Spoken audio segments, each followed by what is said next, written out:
All right. Welcome to Roast Mortem, the most woke podcast ever. We make Ira Glass look like Richard Spencer. Who? My name is Tom. I'm awake. I'm Travis. Hi, and you're Cody for this evening. Oh, boy. Oh, boy. Travis, why is Mike not here? How about you tell us why Mike isn't here? Because he told us why you weren't here last episode. Fucking hate Mike. That's why he's not here. I fucking hate Mike. Good. Mike had twins. Well, actually, he's visiting my twins. It's called Left and Right Nut.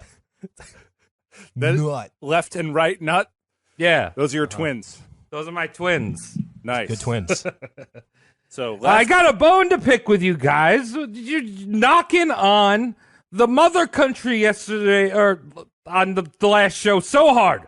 Yeah, we were. And I used your absence as an opportunity to throw you under the bus.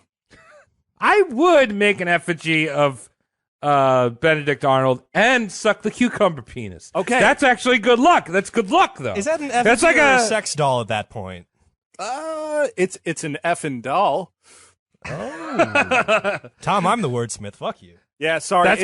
It's the summer cucumber. It's so cool in your mouth. Reminds you of tea and taxes. Things like Ricky Gervais. This is where you are supposed to be right now, Travis. Sorry. Well, all right. Well, before we get into the night's subject, which is a complete... We're talking England, dog, tonight. England so hard just to make up for the fact that you were fucking like England sucks. We're going to go to England. Listen, we have English listeners. You know... Cool English listeners. You know that I'm not shitting on England entirely. I just need to be clear. I'm shitting on you. Me? Yeah. You are getting the shit. Not the English until, because you can't choose where you were born, what you do, but you're choosing to not want to be of our cloth. You hate stars and stripes. Yeah. God save the Queen. The sea rules the sea that never does the waves. How is everyone's week? Wow, you snuck in there. Cody, why don't you get in there first? Do you guys ever have like one of those weird like phantom shits? Like I'm noticing when I'm in like hitting my 30s, those are becoming like more and more fucking. By phantom shit, do you mean you're just shitting your pants, or no? Like I'll be in the middle of like doing something important, like eating a Pop-Tart, and then like I'll get like, oh, I gotta go like shit. Like there's like a fucking 18-pound knotted rebar of a turd in my stomach, and I've got to waddle to the bathroom before this hits critical mass. You know what I mean? Oh, okay, yeah. No, I know what you're talking about. Bathroom. I have, yes. I have been squeezing out hammer handles recently. Well, no, that's not me. Okay. Let me finish. Like, I waddle in the bathroom, and I just, start to apply, like, initial thrusters, and then, some gas escapes, and I'm like, okay, yeah, this makes sense. This is huge. There's gas in the pipes. But I keep applying general thrusters, and it's all fart, and I'm just like, ah! Dude, is your butthole just going like this, like... No, it's making like this fucking sexually aggravated goose noise. Yeah, like that, right? Yeah, like a Corvette failing to, turn over. Can relate. And I'm just sitting there, first of all, I was tricked onto the toilet by my own body, and I'm slightly pissed of that, but then you realize, like, it was kind of like a magic trick.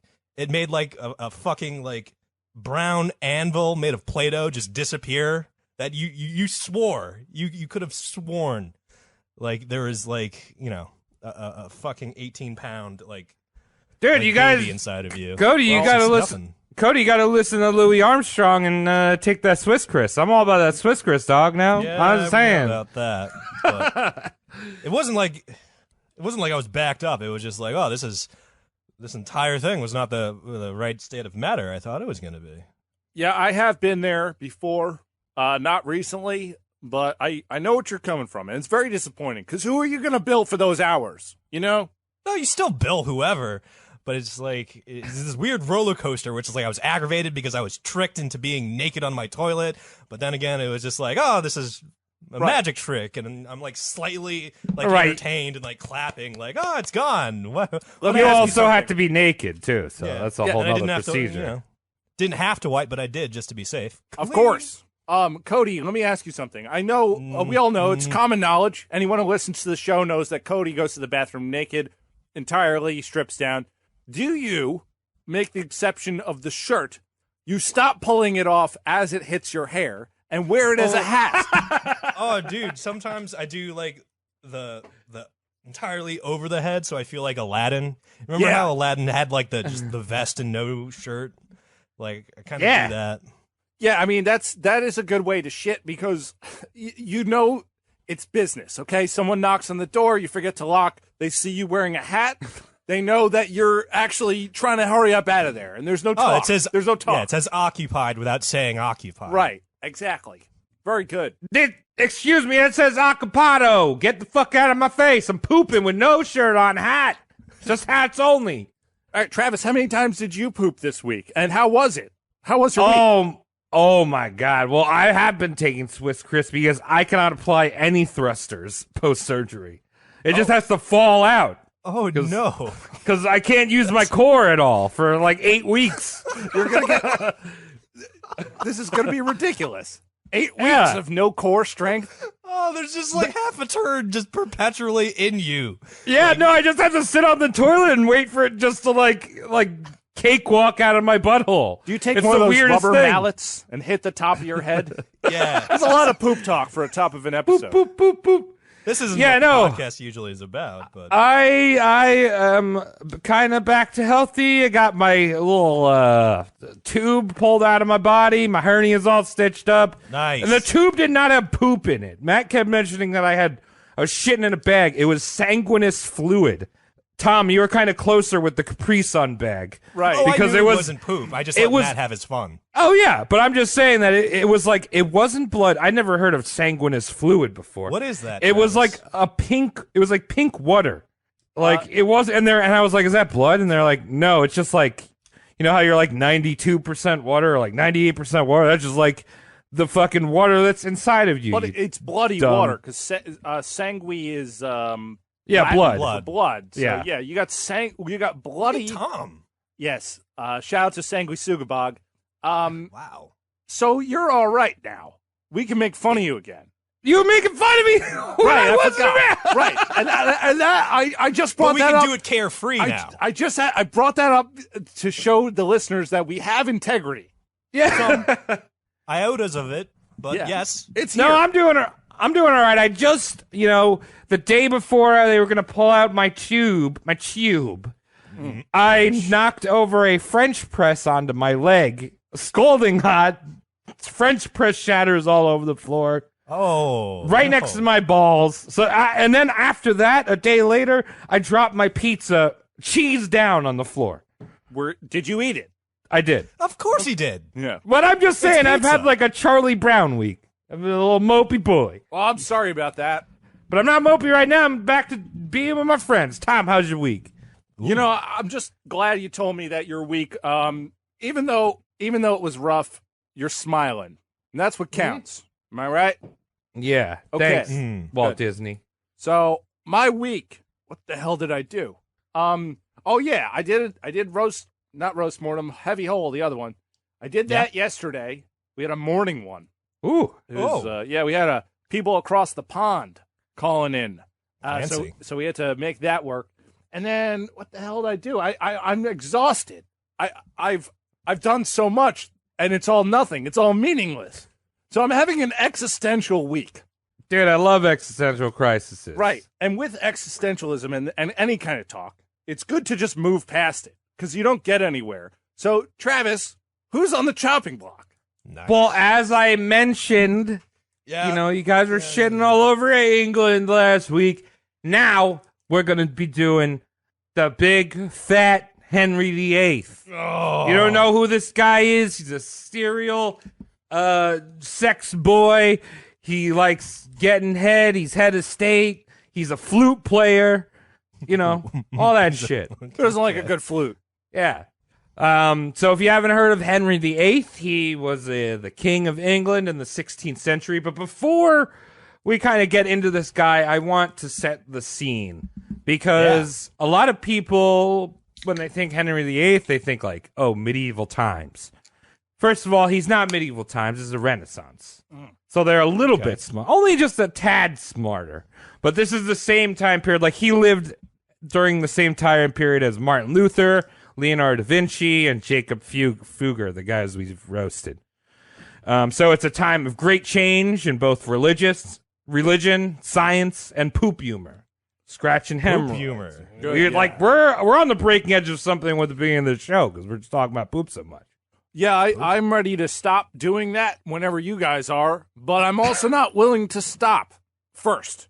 You guys stop. Hard. Stopping is hard. Yeah, I'm not good at leading.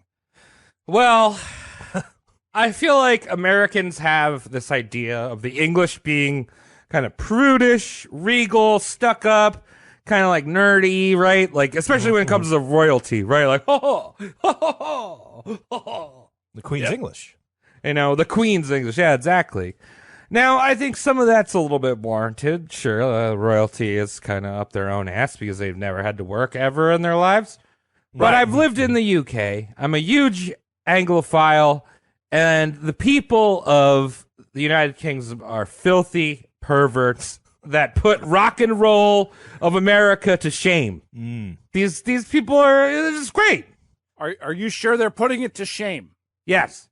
Wow. Okay, very unresearched statement, but we'll let it go. Don't worry, this is a 180 script. I love 180s. Favorite trick that Mike is doing right now. Yeah. So, of course, at the top of the English society is the royal family, and they are no less filthy animals than their subjects. In fact, they're actually more filthy. Now, as we go through the biggest soap opera of a royal reign, Henry VIII, I want you to throw away all the prim and proper stuff like dainty ladies and chivalrous knights from your Disney brain-fed, minds, pristine castles. Learn. Yeah, Learn. Shrek, there's Shrek. That's a documentary as well. I talk about The Mummy being a documentary. Oh, man. Shrek is more of a documentary, but... Remember that donkey fucked a dragon? It starts in the mud, and it ends in what is most likely incest. Because what's the likeliness of two ogres happening to be in the same land like that? It's very unlikely. Couple ogres. And then Edward Murphy's is a dog. He's just a dog in the show. Yeah, that's the dog. That's one of my favorite shows. Dog show. So I want you to put all the fairy godmother princess shit to bed, and I want you to imagine this shit unfolding in a Pennsyltucky trailer park, complete with Betty Sue getting knocked up by her brother uncle, Billy Bob and Buddy Joe fighting to the death with their airsofts and gas station gravity knives, and the neighbors having a nice naked family picnic in their 82 Cutlass on blocks. Wow. White people. Yeah, it's a great country we have that people are afforded the opportunity to do it. Let's pretend that the English have the same freedoms as us. Okay, Travis, go. Dude, they have more freedoms because they got all the money. Sure, yeah. Why don't you ask them about that time they asked all their citizens to turn in their steak knives? And there's still more stabbings in London than probably anywhere. Dude, they turned it in because Outback had a knife shortage. Right. And they had to protect the Commonwealth. And how are Americans going to eat what is the fucking onion flour? Bloomin' onion without knives, like a proper person. You're not supposed to use your hands. It's not a finger food. I want to continue, but I can't because I want to mention that they serve the knives with steak and they serve it with the pumpernickel bread. Yeah. Now, everything else is hands food, including the soup. And that's because you're a dog, sir. You're a dog, sir. You're supposed to cut your soup with a knife. I'm a dog. All right. They call it the pumpernickel stab. Let's go. Let's go to London. Before we move on, I want you to order a bloomin' onion as an onion flower the next time you're in there and just record the waitress's reaction. Onion flower, please. Dude, she probably gets it all the time. Can I get one of them onion daffodils? Sir, we're closed 35% of the other businesses in the States right now. But thanks for coming. So, Henry Tudor was born to King Henry VII, June 28th, 1491. Yeah. In Greenwich, Kent. Greenwich, Kent. Off to a great start. Yeah. Greenwich. What was the date on that? 1491. 1490. Okay. All right. Yeah. That's weird. Why? I'm trying to like in my mind. I'm trying to find where America is in this time and place, like an idiot. Dude, America's like one more year until they find it. Our favorite Italian rapist is on the ocean. He's ready to go. Yeah. America's in his crosshairs. He's like, ooh. I'm going to get laid by some Indian broads. That's what he was saying. Yep. Yeah, okay. So there was this huge civil war in England that ended only a few years before Henry Tudor was born. It was the War of the Roses. And I'm sure we will talk about that at some point in detail. It's essentially a bunch of fights between a bunch of noble houses, and they're like, I get the throne, you get the throne, blah, blah, blah, blah, blah. It was a mess. But the Tudors won, and Henry the Seventh became king in 1485. Why was it called the War of the Roses? Because each of the royal houses went on Backpage back when it was alive, and they were trying to bid on the same sex marker with roses. So, 800 right. roses. Yeah. It's a stretch, but that's what our imagination's for. Yeah. And podcasting. So we'll figure out. We'll find out why it was wrong. Well, basically, they all had roses in their flags in their coat of arms. I'll take it. Yeah. There's white roses. There's red roses. There's blue roses. I don't know. Roses. Yeah. Needless to say, there's going to be some tension between these royal houses during Henry Tudor's childhood and his reign, and a lot of heads are going to be cut off. Cut. Sick. Just like your last guy, Minor. Oh yeah, that's a small Cutting head. heads That's the miniature head. It's the only head that counts. Yeah. Like Marie Antoinette was just like, we're going to chop your face off. And she was like, can you just cut my penis off? And the French Revolution was just like, no, we're not settling for your penis, Mary. God damn it, I'm telling you, it's more valuable. I don't want to wake up with this erection every morning. Do you think women have those phantom limb? Do they have that with penises? Do women get mental erections? lady boners. Fucking yeah, like a lady boner. Like fucking yeah. I would say I'd wager yes, and I'd also wager this might be considered hate speech to a certain community. So I think we should keep going. So, well, don't worry. We're going to talk about a lot of limbs falling off, and I don't know. Right, it's context. Yeah. Don't get mad. Come on, don't get mad. Don't get mad. Don't get mad. That's the best thing to say to someone. Don't get mad. Don't get mad. It's just me. So, Henry was not the first in line of succession. He had an older brother named Arthur, Prince of Wales. Wait, so the oldest of the siblings was not named after the father? Yeah, I don't know what the deal is with that. That's weird. I feel like we run that a lot of times. Don't you think the first one would be like, yeah, that's me Henry, too? yeah. Yeah, wait. Who just? Oh yeah, Benedict Arnold. He was one of those, but he had an older brother who was named Benedict after his father, but he died. Oh, then they just switched it. So they like pulled now a you're Richard- Benedict. They pulled an Aphex twin. They're like, you're gonna make music now, and he said, no, I'm going to betray my country. So Henry's the second, but that doesn't mean. Sorry, Henry is the second in line, not the Henry the second. That's a different person. Henry is the second in line, but that doesn't mean that he was neglected. By the age of 5, Henry owned several castles. He was the Earl Marshal of England and Lord Lieutenant of Ireland. Ooh. So this is a Fancy kid. title. Yeah, this is a kid that gets everything he wants. He's already set up for success growing up. You know, you want to give. I'm not a parent, but I imagine if I was, you want to let your child know that they are the most important thing in the world, and everyone else's time is not important. Amen. Yeah. Let's get a world of that going. We're really close. So yeah, set them up with the Instagram account right away, and just teach them how to do selfies first. That's it. That's all they need. Yeah, Because they're obviously going to be millionaires.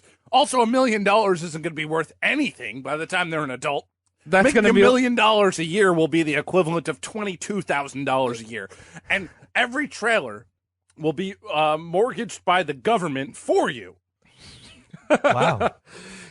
That's not my business anymore. Let's go. Yeah, we gotta keep moving before we turn it into the Boomer podcast. Sorry, y'all take it back. Dude, I'm Zoomer, bro. Watch me do a kickflip. Look, I'm Mike. We don't have Mike, so whatever. Is he okay? Did we check on him? I hate Mike. I hate Mike. I don't care. I don't care what happened to him. I hate Mike. Maybe his fucking knees fell off today, Travis. Maybe today's the fucking day. He's kneeless. Well, all I'm going to tell you both is he's not dead, and use your imagination. Okay. So I'm not going to go much into Henry's youth growing up, his upbringing, because we got a lot of juicy dirt to talk about, like a mud cup of weekly worm. But Henry was like the most typical knightly prince of those Disney brainwash things that you could imagine. That's him growing up, right? He's a lot taller. He's good looking.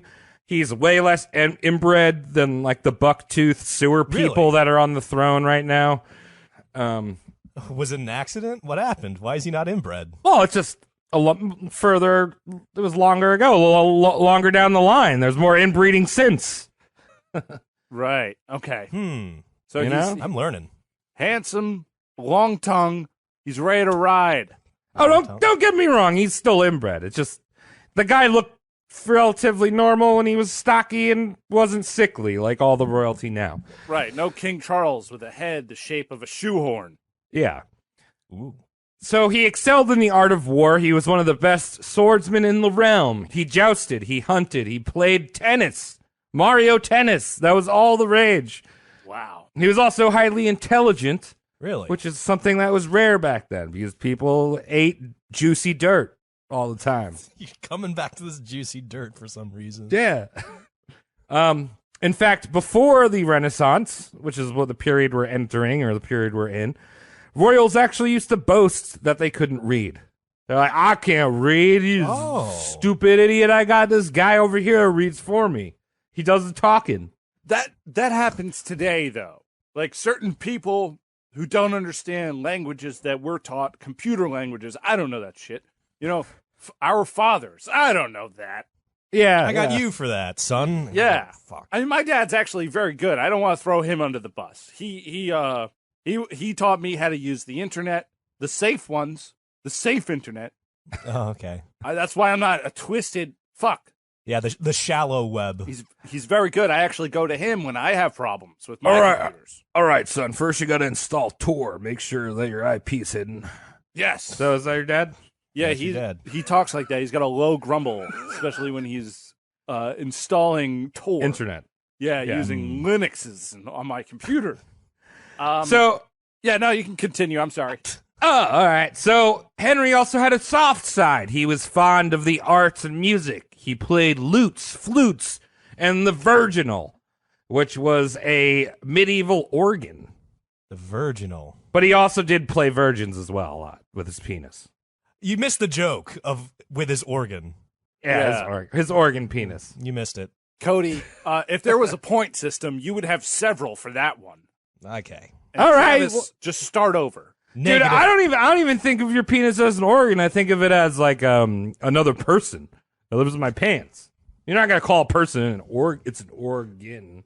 Well, it's on the outside, which is weird. I can't think of anything else that has an outside organ. Cody, your skin is showing. Your epidermis. Is that an organ? I guess you're right. Yeah. Someone told me that was an organ when I was in some school. I don't remember.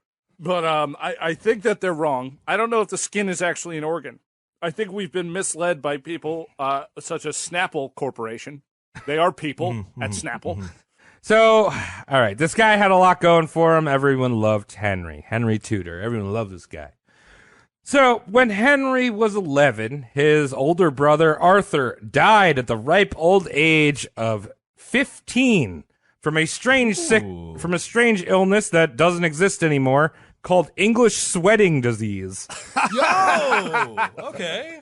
Travis, I think you might have a mild case of that. Oh, dude, I'm sweating all the time, man. They don't know what this disease is. It's like it's like a dinosaur Extinct. of viruses. Wow. Do you think that maybe it's like your DNA fighting itself.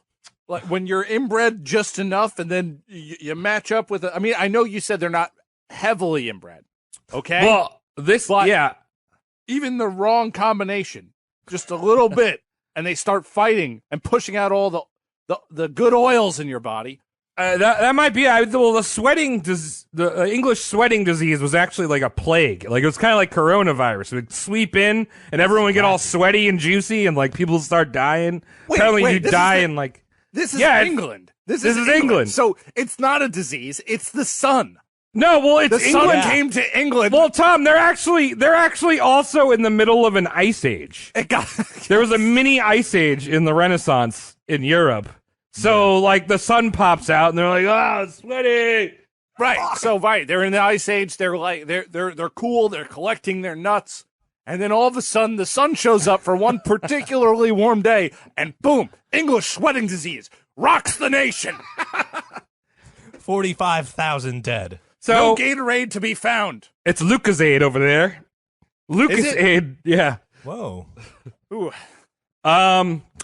Arthur was married. So Henry's brother Arthur was married to a Spanish princess named Catherine of Aragon.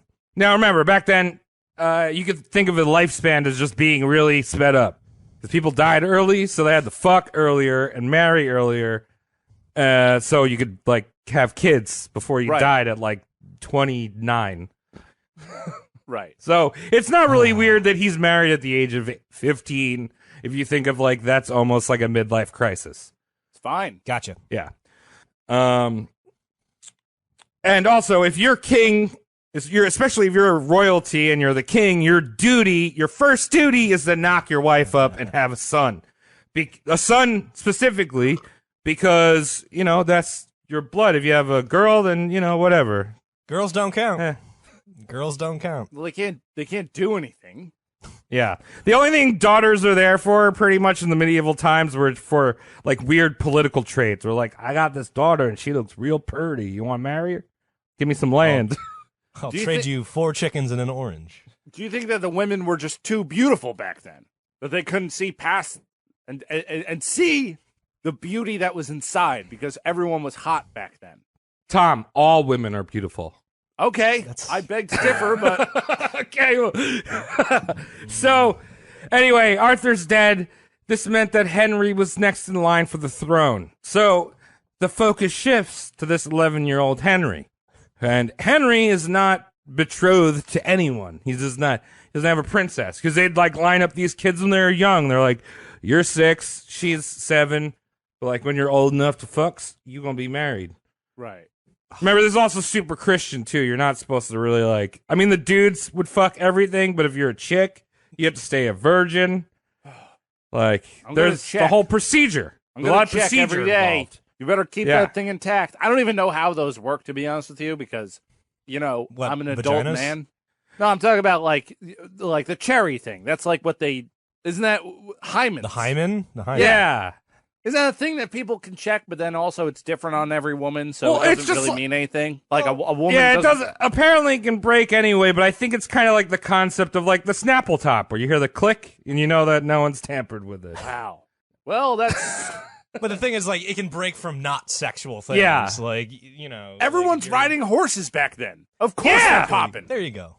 Shit got popped, but whatever. So, like, you want to marry your kids off to someone important's kids, right? If you went to daycare with your little Bobby and Sally, like, oh, man, you are a 6-figure husband. And, like, look, we have children. Like, we're 6-figure people. Let's marry our kids. Yeah, my mom tried to get me to hang out with richer kids than we were. And all that did was it filled me up with orange juice. These kids had good orange juice at their house. Yeah, man. Wouldn't be stingy with it either. No, they'd be like, you want another glass of orange juice? Yes. My dad doesn't buy that much orange juice, and it's not the good kind. They would have Tang. So much orange juice. Yeah, Crackers. You'd have Sunny D or Tang. The kind of treats that were individually wrapped. I had Dungaroos at the first time at a rich kid's house. I was like, what the hell is this? I used to reuse Ziplocs where we'd put saltines and cream cheese on them. And you get dungaroos that you don't have to reuse the Ziploc on? Come on. Of course I get where these parents are coming from. Oh, yeah, that's right. We're going current events.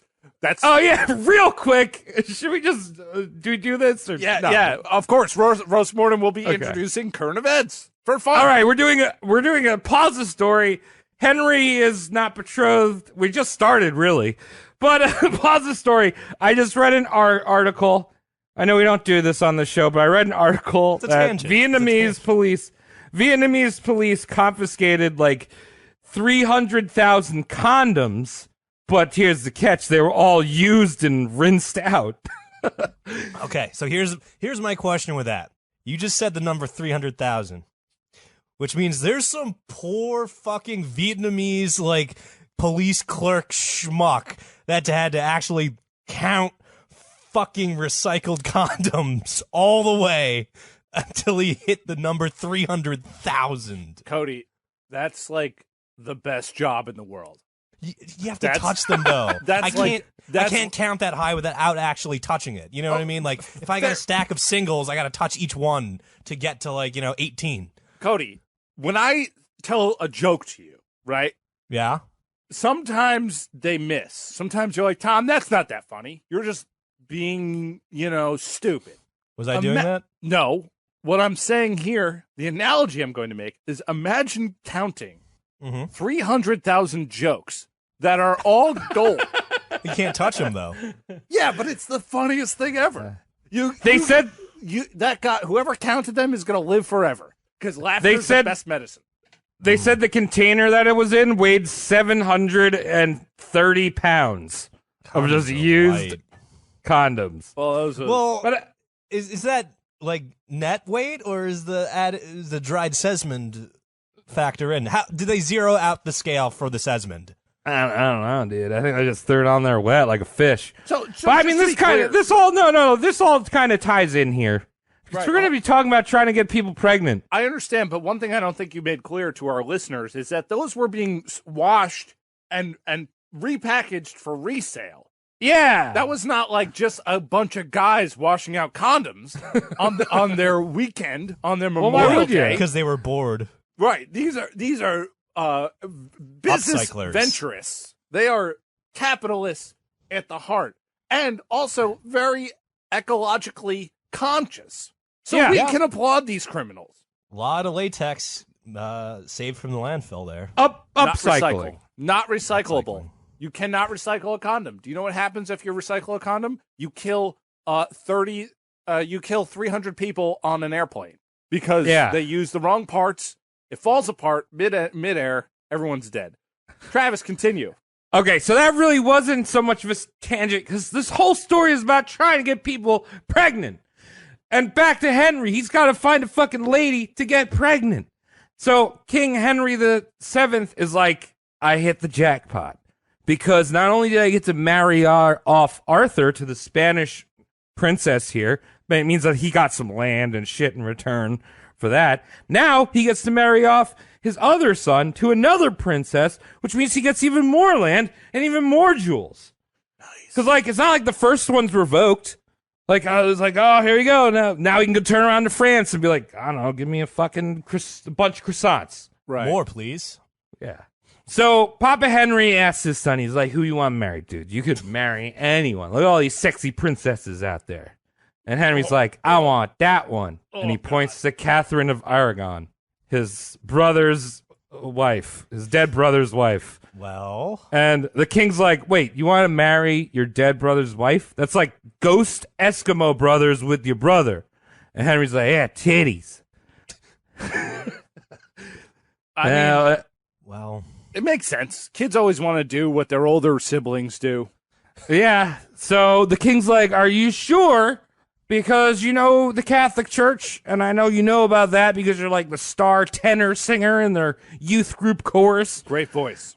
You know that they have a thing where you're like not supposed to marry your brother's widow because like the big man upstairs will get pissed off at you. Where does it say that? Plus, it's kind of creepy and gross.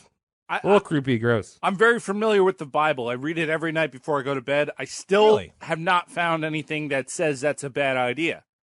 I think this was more just like the Pope being like, your brother dies, don't touch your wife. All right, the Pope isn't God, okay? Yeah. The Pope has an ego problem. Yeah, since when does the Pope make any decisions for anyone? Every Pope ever has been a bastard, okay? Because they're never really listening to God. They're always listening to people, what people want. Oh, we want fairness and equality, yada, yada, yada. Read the book. It's all there. It's a manuscript. It's ready to go. So the king is like, all right, you're a little young to get married, so you're going to be betrothed to your brother's widow. Just so maybe you'll change your mind and I could marry you off to someone else. I got some options, like you're only 11. Wow. Like, I don't know, Roblox is your favorite game now, Yeah. and then Fortnite, you're going to like that one, So imagine a dad just trying to get his son to horn dog on something else than what he already wants to. Yeah. Like, how about this one? This one's got bigger tits, son. They're like, no, I want my dead brother's wife. Good thing royalty actually doesn't do anything for a living, because it's like, oh, I got to fix this. Well, fix my schedule, secretary of royal man, because I got to take my son out to Chuck E. Cheese to find his next wife. Where a kid can be a kid. Where a kid could get married off into a royal family and then down the line be a disgrace. In a ball pit. In the ball pit, yes. Hey, you guys want to touch tongues? We got a priest installed above this ball pit. He will marry you right there. Why is there a priest in the ball pit? I hate that. I paid him to be there. He might be dead. We haven't checked on him in a while, but there's definitely a priest up there. Wait, is there a rabbi at the end of the slide that gives circumcisions when you go down? No, the only rabbi in town is at the bottom of a hole that I made that's guarded by several Irishmen. Because this is England in the 1500s. Every time the rabbi is almost close to crawling out of the hole, the Irishman just puts his heel on the bridge of that rabbi's nose and just pushes him back down the hole. Yeah, right on the nose. You got all this. You're never getting out of here. What a cartoon we're making. So we're going to fast forward a little bit. Henry turns 17 years old, and his father, King Henry VII, dies of the good old consumption. TB. There you go. Nice. That one disease that got a rebrand for some reason. Yeah, dude. So now Henry Tudor becomes King Henry VIII, King of England. Woohoo! And he immediately marries Catherine of Aragon. Didn't work, I'm Dad. king now. You died dead. of TB. Yeah. And now you have no say of anything. I don't care where you put priests and Irishmen. So this 17-year-old becomes one of the wealthiest, most powerful men in the world. His inheritance from his father was 1.2 million pounds.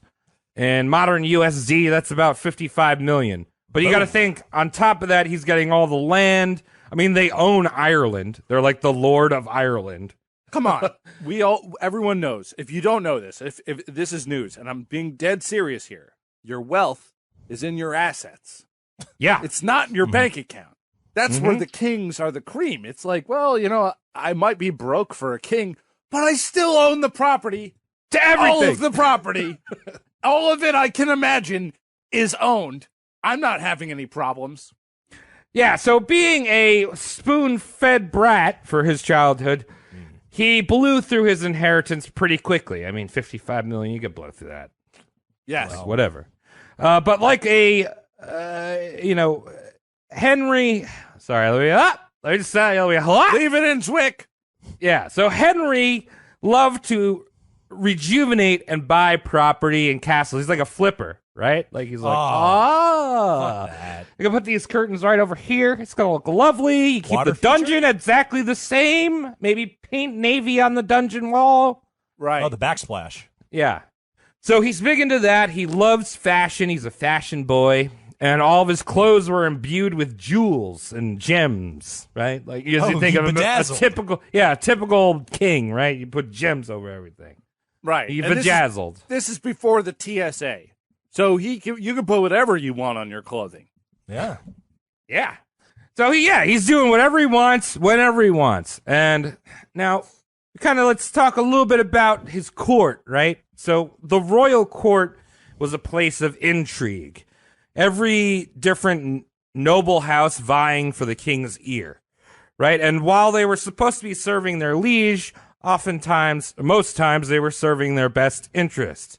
And it was actually, interestingly enough, Henry was the first king that had enough flair that he commanded his subjects to call him Your Majesty. What? Huh. Yeah. Before that, it was either Your Grace or Your Highness. I like Your Eminence. He was the one that was yelling, Your Majesty. Your Majesty. Quick side story.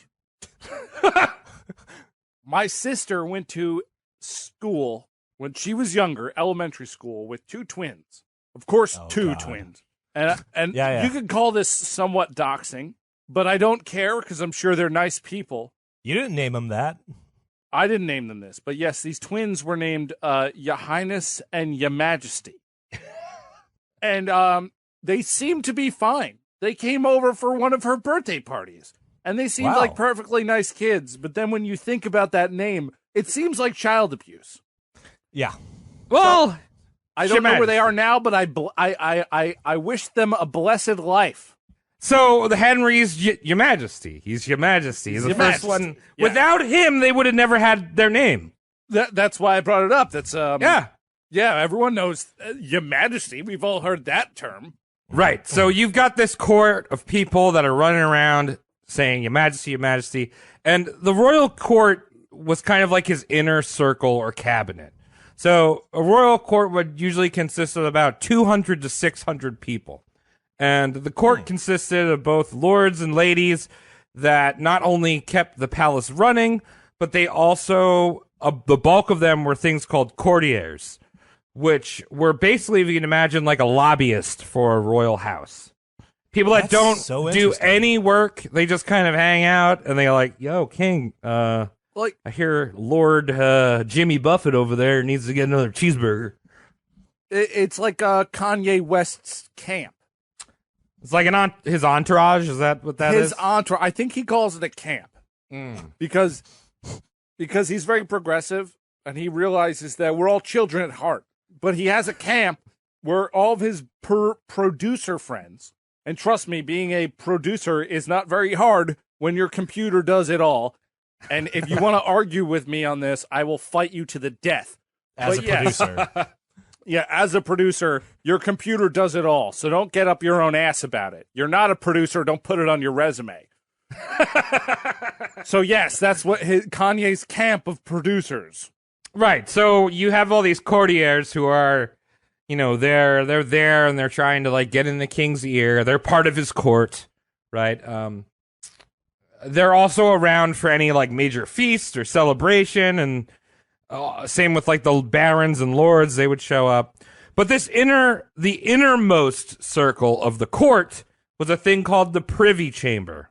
And now these people had like the most power. Like you could think of them as, I guess they're more like the cabinet, and like the outside is like the White House, right? Okay. So like these are like the top advisors. But not only did these people advise, some of them are also servants that had all this power. For example, the most desirable and powerful role was a role called Groom of the Stool. Yeah, baby. Now, that's right, Cody. This was the poopy boy actually wiped the ass of the king. So he didn't have to do it. There was more to that job after the wipe. Did you know that? Oh, yeah. I mean, You got it? You got it on? Yeah. Let me have it. Well, the poopy boy was accompanied by the yeoman of the chamber, which he was the one that actually cleaned the poopy pot. And also the yeoman of the chamber every night would stab the king's mattress with a dagger to make sure there was no assassins hiding in the mattress. And he would also look down the poopy hole to make sure there was no assassins trying to climb in through the poopy hole, because people were assassinated that way. Like sitting down a toilet and somebody climbs inside of the thing and fucking stabs someone. I thought they were in the being butthole. Paranoid, but yeah, sure. It's like, I think Australians, they still have that role. With spiders. Yeah. There's a yeoman who with a silent E. Yeah, yeoman who beats the shit out of your toilet every time you're gonna go relieve yourself.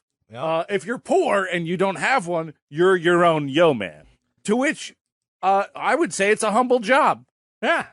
Cody, we're going to add anything to the groom of the stool? The groom of the stool, yes, is like the ass wiper, but like from what I've heard, usually that the ceremonious task of wiping the king's ass, you must also compliment like the king on his bowel movement. So you have to wipe his ass and be like, pungent one, my honor, or my majesty, or your majesty. So you've got to like compliment his handiwork after you've cleaned his ass up. So, so the groom of the stool for you, he'd just be standing like in front of you. I'm assuming he's watching you poop, and he's like, "Come on, dude, fucking, you took your shirt off, fucking poop, shit or get off the pot." I know Charles Barkley is a good basketball player, and he's an even better commentator. But I think that would be his true calling if he was born in that time. He would have so much fun with it. So Henry was Henry was a little bit outside of the average person. Like I said, this is an intelligent guy for like living in this weird trailer park world he's living in. He's so clever. Like, he doesn't wipe his own ass. We're all dumbasses for, wiping our own ass. Here he is, king shit on top. Right, yeah. Everyone lives in trailers, and then the castle is just a stack of trailers. That's exactly how they treated it. We're going to talk about that. But Henry was a clean freak. In fact, he was a regular old Howie Mandel. Ugh. Well, he didn't know what germs were, but bad humors, or like, they thought if you had stinky breath, that was like disease. Well, which I guess it's kind of like tooth rot, but like. Well, Howie Mandel also hates good humors, because he's apparently a stand-up comedian, and I've never laughed at anything that guy said. So in this world of filth, Henry was obsessed with cleanliness. And as you can imagine, the royal court was very filthy. It was a bunch of entitled rich idiots drinking themselves stupid and secretly sniffing each other's unwashed genitals. What a time to be alive.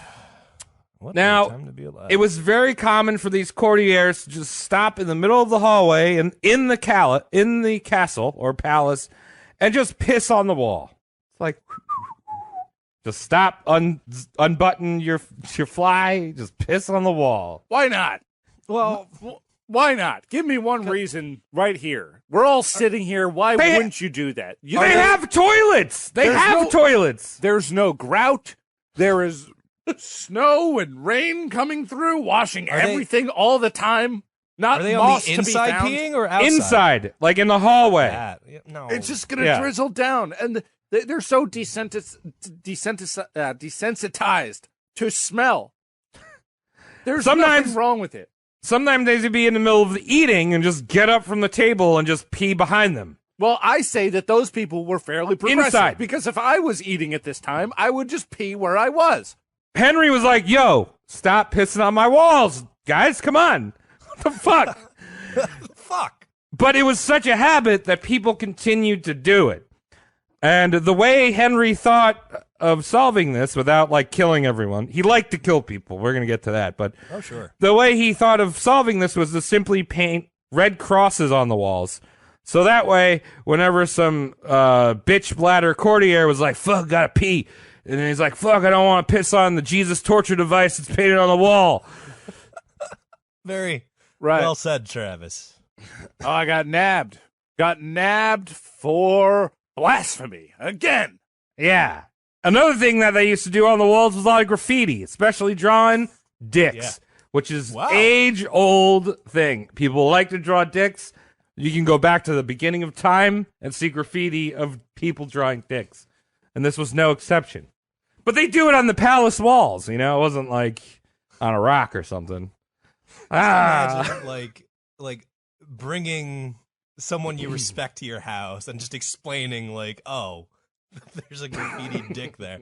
Someone, Lord Milton did that. Yeah. He can't help himself. So Henry was repulsed by all the behavior of his courtiers, and when they were in his attendance, he banned people from doing the following: scratching themselves, picking their nose, blowing their nose on their sleeve, spitting, belching, clawing their clods and breathing stinky breath over their masters. What's clod? Clawing the clod. I think that's biting your nails. Clawing your clod. All right. Well, stinky breath. That's what it said in the book. So hold your breath. That's what he's saying. Mm-hmm. Because your breath stinks. Henry updated his castles so they had running water, both hot and cold. He'd have the hot water, in the kitchens. He'd boil the water or whatever, and they'd run it through a pipe. He took 2 to 3 baths a day, and whenever plague swept through London, things like the English sweats, he would run north and be like, "Fuck, I don't want to breathe nobody's breath in." Wow, ahead of his time. Yeah. Henry also loved to eat. Now, here's where the hygiene and all the cleanliness goes completely out the window. So in his court, it was a normal practice for all the cups and dishes to be washed once a year. Well, why? So it got to the point where at the end of the year, the cups had this black slime that just developed at the bottom of the cup because they had been reused so many times. Any reason? Yeah.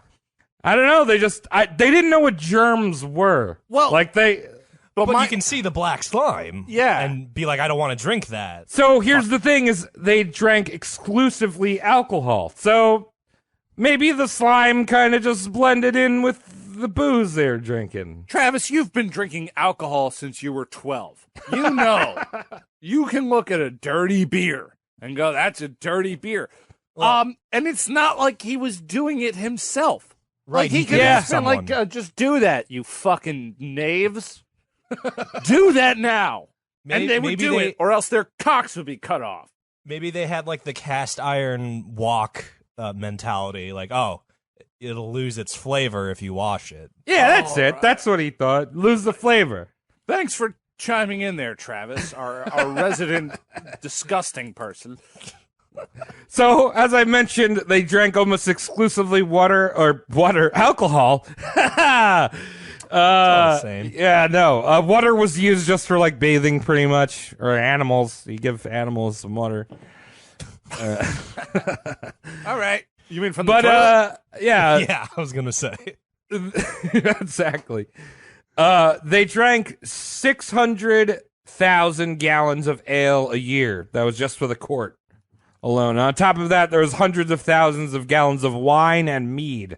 We have the actual records of what they ordered from their household. They're hydrating themselves with booze. Yep. How many people are in this court again? It's around, his court fluctuated from about 200 to about 600. Okay, I could buy it now. Yeah. I was thinking 50 to 80, in which, if that was the case, then they're lying. Like a bunch of bros who are like, yo, I'm fucked up, dude. I drank an entire 12-pack of Budweiser. Meanwhile, you could see the cans, and there's only 3 of them. And there's more Budweisers in the fridge. I'm not saying people should be proud of their alcoholism, but what I am saying is that we don't need any liars. Shouldn't lie. Right. So I'm not mad at these guys. All right, talk about Henry's diet. He liked to eat.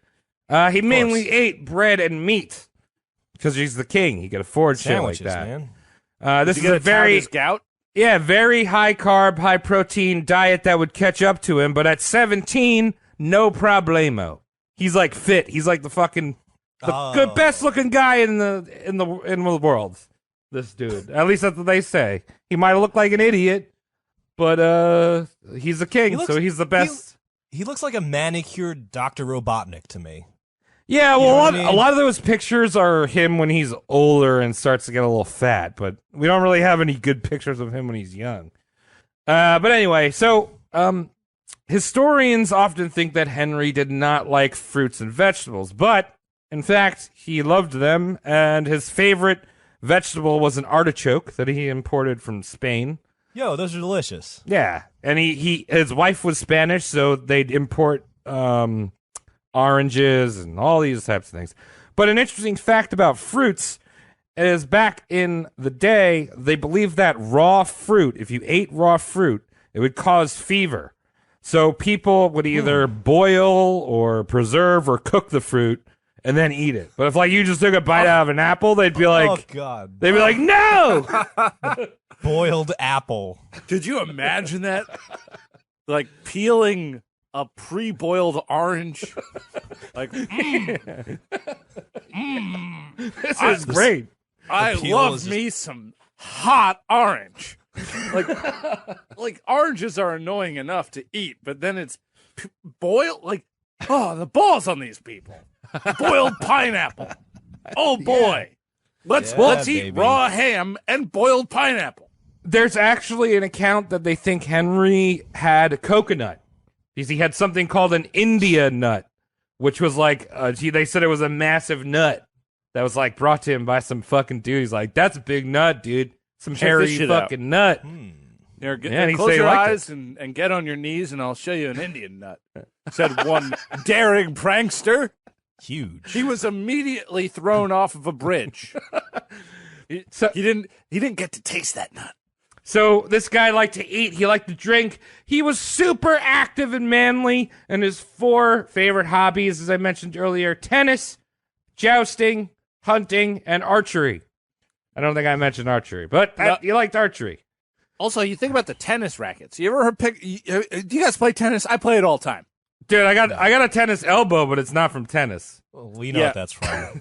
I'm sure. But as an avid tenniser, I couldn't imagine what they built those tennis rackets out of back in the day. You know, like they'd be like boat oars. By the time he's playing, they would play tennis with their hands. That's like, dumb. So like handball. But by the time Henry was around, their tennis racket was only about a 50-year-old invention. So they were playing with rackets back then. Okay. But before that, they played tennis, which is basically handball. Big, stupid rackets that probably looked like pool skimmers.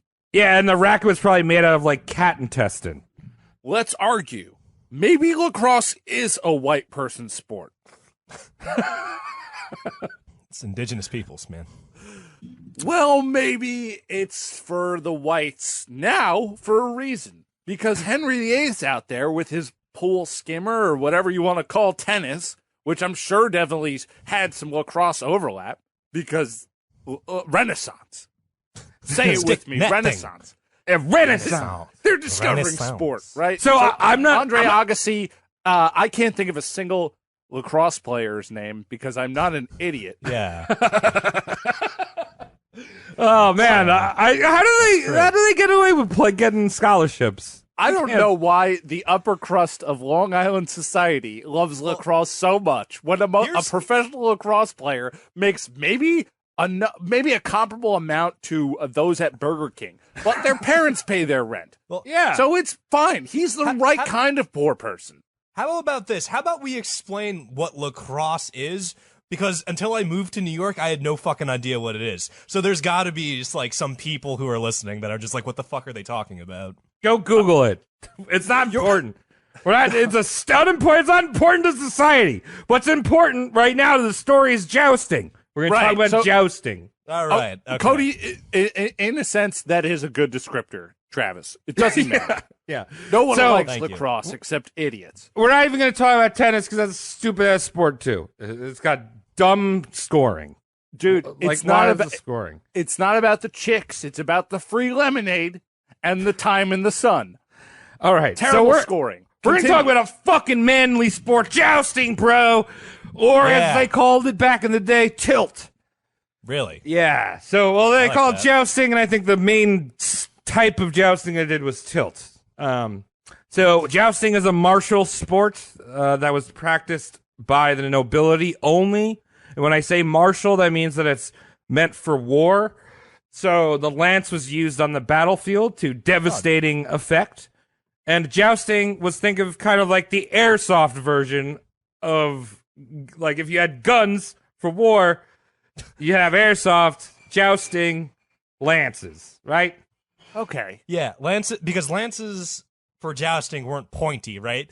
They usually had like the bad dragon tentacle or fist at the end of the... Yeah, you didn't want to kill your opponent jousting. It's definitely a high contact sport, but jousters actually had special armor that they wouldn't use in a war It was specially built just for jousting. Like when you see a lot of those really elaborate suits of armor, a lot of those aren't for warfare, they're for jousting. And the lances were made to break on impact so they didn't fuck a guy up too bad. Well, I was going to talk about that. So, like, you've probably seen a joust at medieval times, probably the best place in the world, or like in a movie, and you see the lance hit, right, and it explodes into like a million splinters, and then like a guy goes flying off their horse or whatever. Real jousting wasn't like that. The lances weren't as strong as like a steel lance. They were made out of wood, and like I'm trying to think of the name of the wood. Like not like a very hard. They could break. Balsa. The wood was breakable. Balsa. Soft. Fucking soft wool. Balsa. Balsa. That's like being hit by a 20-foot long chopstick. Very good. I like that. Right. Well, so the lance had to have enough power to do its ultimate goal, which was to unhorse the person. Real war lances were to impale people. These had to have enough, like it was a whole scoring system, but knocking them off the horse is like a touchdown. Lady listeners, can you start using the term unhorse with your male counterparts? When it comes to getting into bed, hey, you want to unhorse, hop off this normal daytime routine, get off that horse, come lay in the dirt with me. So I hope you have dirt in your house. Henry loved to compete in jousts. This was due to his status, due to his status, the lances that he used were what you were talking about, Cody, that were slightly hollowed. Because he's the king, they don't want to fuck him up too bad. But even still, there was power behind those lances that he was getting hit with. And if you want to think about a modern comparison, think about all those D students that are really trying to get that scholarship to Georgetown by playing football. Just getting hit over and over and over and over again, getting knocked off your horse. Like, jousting, we talk about head trauma. Fucking jousting is head trauma. Right, okay. Yeah. Or is it trauma? I mean, you just brought in college sports, and immediately I go to Jerry Sandusky. That's his name, right? The guy, the Penn State raper. Right. Trauma, ramming. Let's learn together. You're going to die in 10 years anyway. Joust Daddy Sandusky.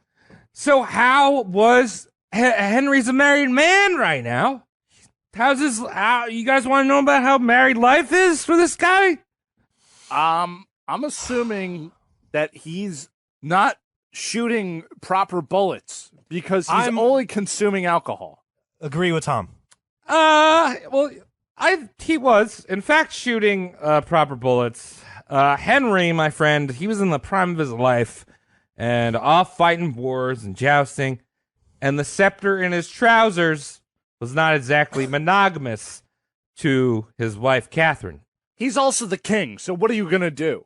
Yeah, what you going to do? I'm going to fuck whatever There is I no want. Dr. Phil above him. There is there is the Maury. Pope. The Pope is above him. The Pope is the Dr. Phil. I mentioned that before. The Pope is a cocksucker extremely. Well, Henry didn't think so. The Pope is very important because that's the only person that's above the king. Well, Pope doesn't know. Won't kill him. Except for those popes that got killed from surprise assassinations. Yeah. And any pope who cares so much about who you're banging, bad pope. We all know that. Everyone knows that. Bad pope. How does that pope know about sex? Yeah. Bad pope. That pope should know about sex. Who's the guy now? Francis? He probably doesn't care who anyone's banging at all. He's like, the world is burning. Who cares? Yeah. He's probably the best one we've had, and I still don't like him. Anyway. I like John Paul. John Paul was a nerd who sold poison to the Germans. Let's go. So, as I said, Henry's playing around. He's playing the field. But him and Catherine, it was pretty good at first.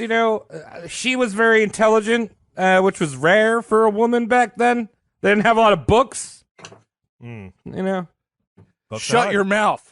Common saying back then. That's an old English saying. Yeah, old English. Sorry, guys. I've had a few drinks and I'm having fun. Of course, that's a joke. Henry and her both shared a passion for Catholicism, art and dance. Very interesting couple, right? You know. What kind of art? Like high art? Like art. Painting? It's the Renaissance, so art. All types of Pollock, music, shoegaze, food, vegan. Is it pronounced shoegaze? Yeah, it's shoegaze. Yeah, shoegaze. I thought it was Shugazi. No, it's shoegaze. It's just so you look at your shoes and then eventually you look up and you go, "What the fuck have I been doing?" And then you realize everyone else is doing it, so you go back to it. That's what it's for. So that's what Henry. I can imagine like a night like out with Catherine and Henry, and they're like, "Oh, you want to try this new cheese I got?" And like, I'll put this album on, bro. But like Henry's that kind of guy that just kind of goes along with it, like when his wife's around. But then like he's like, "All right, she's in bed. Fucking let's do some shots, bro. Let's do some shots, bro." All right. But like, do he's shots like your with friend that gets married that doesn't give up the. Like, but also the guy that's married that like goes to the strip club way too often with his bros, like that kind of guy. Right. Yeah. If you're married, you should just remove your testicles. You shouldn't go to the strip club. So it's not for you. It's just gonna make arguments. So the problem was that Henry could not get Catherine pregnant. Anal. And worse, too much. And even worse than that, a lot of times the baby came out wrong and was recycled back to God. Ugh. Hate when that happens. So precious moments like this get destroyed by science and this shit podcast that I wish I didn't know about. So historians actually think that Catherine was so religious, and she used to fast all the time, that she actually fucked up her menstrual cycle. And when she was pregnant, she didn't give enough sustenance to the little parasite that was fertilized by that king juice. I believe it. Bring this queen to Dairy Queen. Get her some fat. Let's go. Right? So her devotion to God fucking fucked up the shit. You're a bitch. Imagine being a rich woman back then, and you could, during your menstrual cycle, you can invite in a minstrel cycle. And they can come in and play all the tunes that get your fucking organs going again. They're all on unicycles, too. Yeah. It's quite the spectacle. I get that you're sad. Do you want to hear, like, that Radiohead song? So Henry did, in fact, get her pregnant, and one of them stuck, right? Like one of them stayed around. Unfortunately, it was a girl. Mary Tudor was born. Henry loved her, but she didn't have a penis. No good. No good. I need more. I need one that has strap-ons didn't a exist dick. back then. No strap-ons back then. Do you think, side note, guys, do you think, like, all this anger over gender politics and things like that date back to times like this? It's times like these. Well, think about it. If you're Henry VIII's kid and you knew about the 72 genders that the DMV offers you on a Scantron, don't you think you could have maybe taken the throne once it came time to get your learner's permit? Oh, the thing is Mary actually did take the throne at some point. I'm happy. England is progressive. No, they're not. They're bullshit. Also, I'm not defending it. I'm just saying, yes, there have been some hardships for the ladies. Yes. Shout out to the ladies. Woo-woo! So, let's talk about more ladies. Let's talk about the lucky non-wife ladies that Henry was putting his wiener in. Oh. And Henry had this thing. Whenever he knocked up his wife, because like I said, she wasn't getting pregnant, but a lot of times she was getting pregnant and then shit came out wrong. Right, not eating enough shit. Whenever he got his wife preggers, he started to fuck around. And not like he wasn't fucking around all the time. Like when she was pregnant, shit got really serious. He's like, oh, wife's lumpy. Like, I have a mistress. Let's get serious with this mistress. With a non-lumpy mistress. Yeah. Listen, we just saw she's starting to bulge. We got 7 months to have the best picnics of our lives. Okay? If you got any friends you wanted to bring into the mix, that's fine. Do it now. Tell me right now. I'll get ready. Female friends. I'm ready. I'm ready to Rocco Siffredi all the way through this. Wow. That's how ready I am. So it was said of Henry that he never spared a man his anger nor a woman his lust. Wow. Wow. Horn dog. He liked fat chicks. Well, why not? So in the beginning, he was pretty good at keeping like his number count of ladies discreet. But as he got older, like we all do, who cares? Who really cares? Who's keeping count? I mean, if you're doing 1 + 1, then it's easy. But then It's 1 + 1 over the course of 25 years, you're going to get a lot of ones. You got to carry the one sometimes. And I'm sorry, with that many people in your life, who gives a shit? So Henry's first real mistress, like an outward mistress, was a woman named, and I love it, Elizabeth Blount. Spell that. Blount. Blount. Blount. Yeah, he's like, pass the Blount. He's right. That's how that's said. I typed into Google. Travis is right. Blount. So she was a hot mama. That word is pronounced Blount. Yeah, Sorry, Travis. this Blount was a hot mama, about 16 years old. Mm-hmm. But again, remember, lifespan's all sped up, whatever. Sure. Who cares? Yeah, that's what Henry started hooking up with her in about 1514. This was right after Catherine had popped out a boy. They were pretty stoked about that one, except it died a month later. Oh. Yeah, they were so stoked they gave that like newborn baby a beer during the toast. We got too stoked. I'm sorry, Catherine. I don't know what to tell you. I was so stoked. I wanted a boy. I didn't know that I couldn't give him 5-6 quesadillas. I'm trying to have a good time. I got catering. I got a guy complimenting my shits. I don't know how to treat a boy.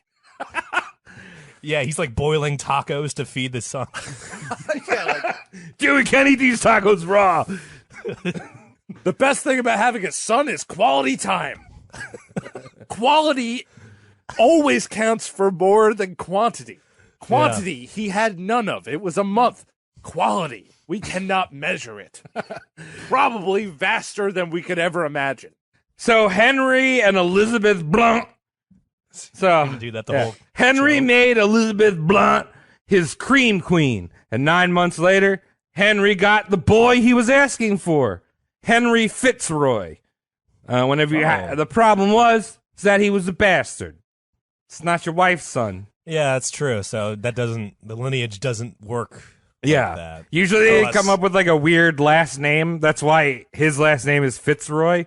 It's like to kind of hide his identity even more. Right. Well, doesn't Roy means king, right? Yeah, they would do cheeky shit like that. Like they put that shit in there. Because people didn't read. Yeah. Like, we can get away with this because people don't read. Hypothetical. If you're royal and you're having a hard time with wife one, and she seems somewhat tired, and then you go off and you hang out with that, and that has a boy, would you not go to your other wife and go, hey, you seem worn out. How about you take this guy, this perfectly good Fitzroy I just made, and say it's yours? Well, and then you can go back to Spain and have all the tamales you want, because just sign off. It's fine. This is going to go south anyway. We know history. You might as well just go south. Yeah. To Spain. That would have been a good move. The thing is this was a very rare instance where Henry actually, he had shot loads and hundreds of women. Even by now, he's, I don't know, 20. Hundreds of women shooting loads. Right. So he probably had tons of bastards that he didn't acknowledge. But he did acknowledge Henry Fitzroy.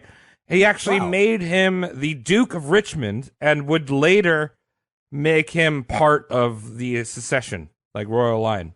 Oh, okay. Wow. The bastard of Richmond. I'll take it. Yeah. It's good. Now on to the big lady, the most infamous one of the most infamous women in history, Anne Boleyn. Why is that familiar? Is there a porn star that's named after that? No. You guys haven't heard of her? No, I know the name. I just Yeah, it's familiar. There might be a porn star. That's why I inquired, but go ahead, educate me, Daddy Travis. So as you can imagine, fucking the king was a competitive business. Anne had to deal with a lot of stinky vaginas out there. She had to beat out before she's going to get to that O. Henry bar. You know what I'm saying? Right. Yeah. Lavender treatments. Yeah.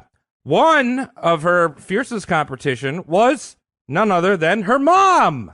Okay. Oh. That's right. Henry MILF hunted Anne Boleyn's mom when he was about 14 or 15. Okay. Well, he is the king, so age kind of goes out the window after a while. Her other biggest competitor was Mary Boleyn, her sister. All right. Before the king, an incestuous orgy. yeah, before the king hooked up with Anne, he was going after her sister.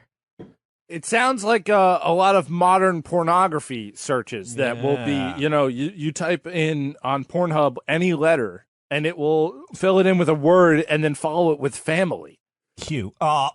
So the Boleyn. The Boleyns were an English royalty that had lived in France for a while, and Mary had made a name for herself. Not Anne, Mary, her sister, had made a name for herself there. And King Francis I called her a great whore, the most infamous of them all. I like that. Missed opportunity with the term arch whore, though.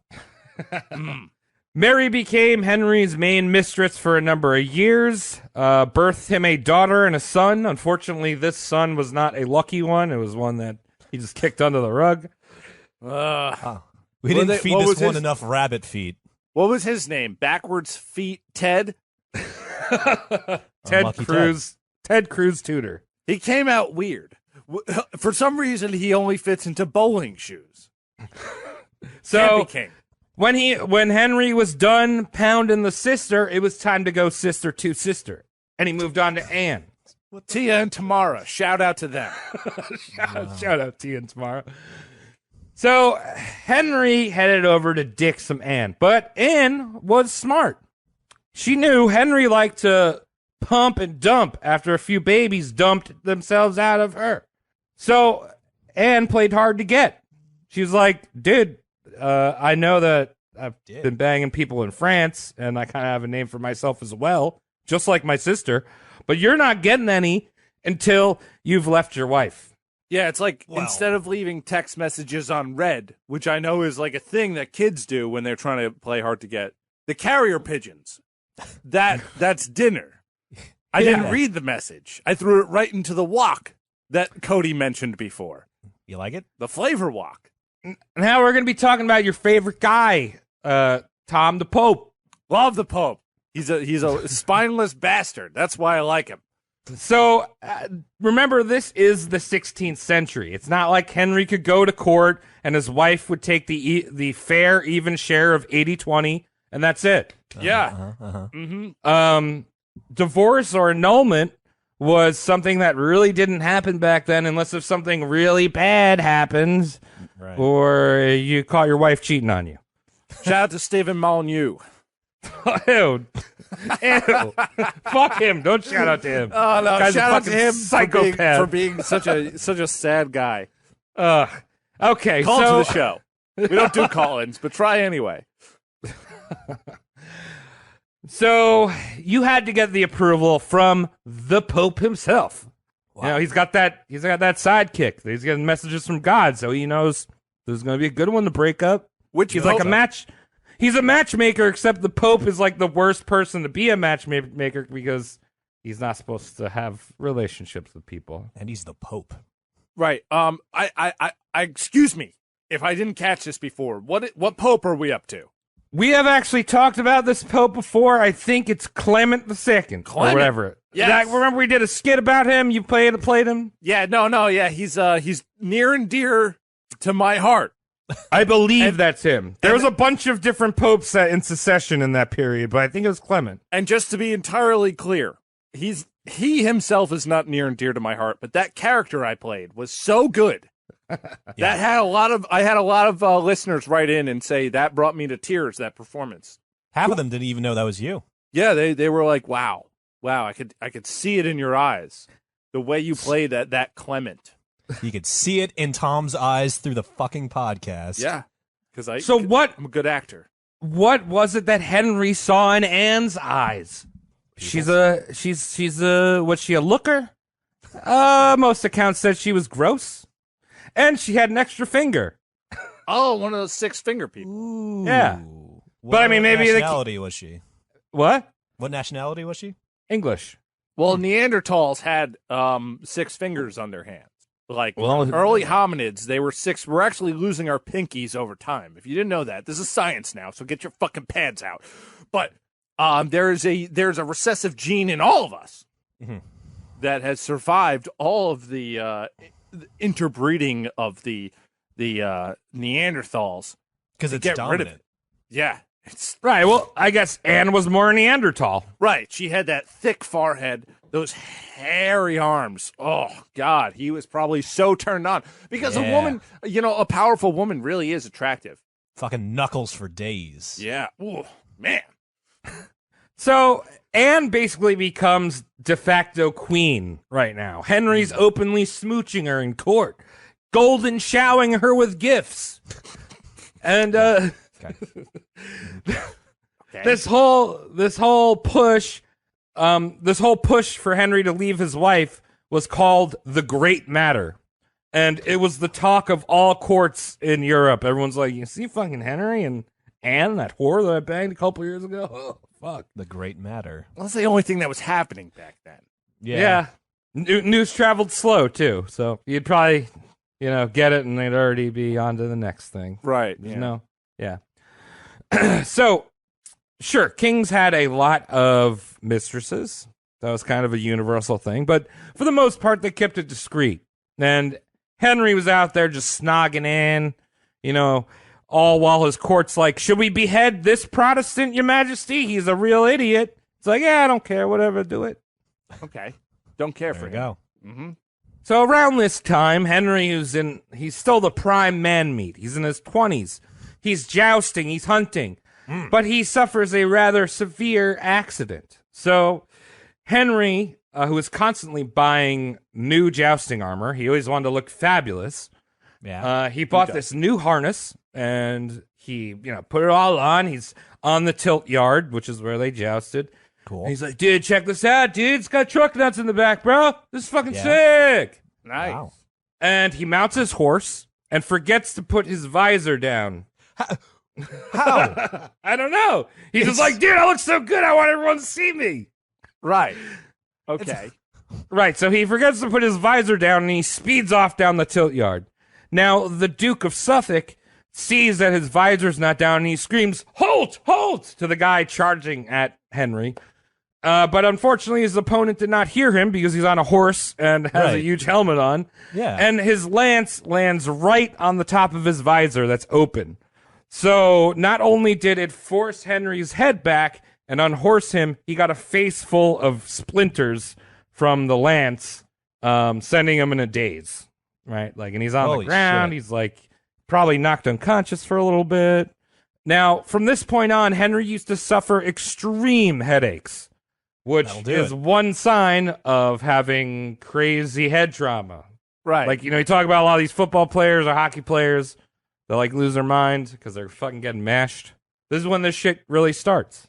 All it takes is a few toothpicks. And to just like me after getting my surgery and then pouring a hot scalding thing of coffee on myself, a few months later he suffers hairline fractures in his leg. They didn't know it was hairline fractures, but he suffers hairline fractures in his leg when he was horsed on a hunting trip. Now, between these two injuries, this caused like a lifetime of problems. Also, his diet. He's eating a lot of meat. He'd suffer from bladder infections, hemorrhoids, kidney problems, and the hairline fracture. Basically, there's tiny little bones in your, when you do a hairline, like little splinters of bone break off. Yeah. Right? And if it's substantial enough, you have to get those bones removed because what happens is the bone will rot in your leg. And that's what happened to Henry. So he developed a varicose ulcer, which is kind of like a giant abscess on his leg caused by like a septic issue. Cool. And yeah, it was just rotting bone in his leg that lasted his entire life and had this gross cyst that had to be drained almost daily. Yeah. Daily drainage. Wow. Yep. Soup. Well, that will get all the ladies. That will get you extra ladies because it's like, you see this baggage? But yeah, for now, he's in his 20s, even in his 30s. He's not slowing down. He's still jousting. He's got a fucking weird gimp leg. But let's go back to Henry and Anne. So he's all NFL'd out. He's looking for a way to get out of his marriage. And then it clicks for him. He's like, all right, I get it. Like, I was never meant to be married to her because, and I'm never going to get a male heir because I Eskimo broed my dead brother and God is angry at me. Oh, I thought you were going to say my dead brother's semen is clinging on and has made like a civilization in the vagina and is actively like repelling my Sesmond. Right. At least my male Sesmond. It makes sense. My brother was in there. When I come, my brother cometh twice as hard. Yeah. and sperm battles commence. Also, God probably hated this. Yeah. God was like, God dude. loves this. God's on his couch eating popcorn, just being like, whoa. This is fucking Jerry Springer for him, right? Yeah, you could have had anyone, but I wrote it in a book. No one has yet to find it. But it's a footnote. Please don't do that. Just a little. It's common sense. It's in the subtext. Okay, don't bang your dead brother's wife. So, yeah. There was one of the ways that Henry figured out how he could leave his wife was if Catherine became a nun. He was like, oh, well, she's really pious. She's like always kneeling and not eating and saying like God is good and shit. So Henry's like, yo, you want to be a nun? She's like, no. That was the end of that. I hope that was a little bit more subtle. Like there was a dinner and there was some pious talk in the early afternoon instead of just like, hey, you want to be a nun? As he like accidentally farts while walking into the room. Yeah, he could have even gone more subtle. You know, you look really good in black. I've always thought that you and black get along really well. But maybe with a splash of white somewhere on you. You look holy, divine almost. Yeah. It's so divine that no one should have sex with you, ever.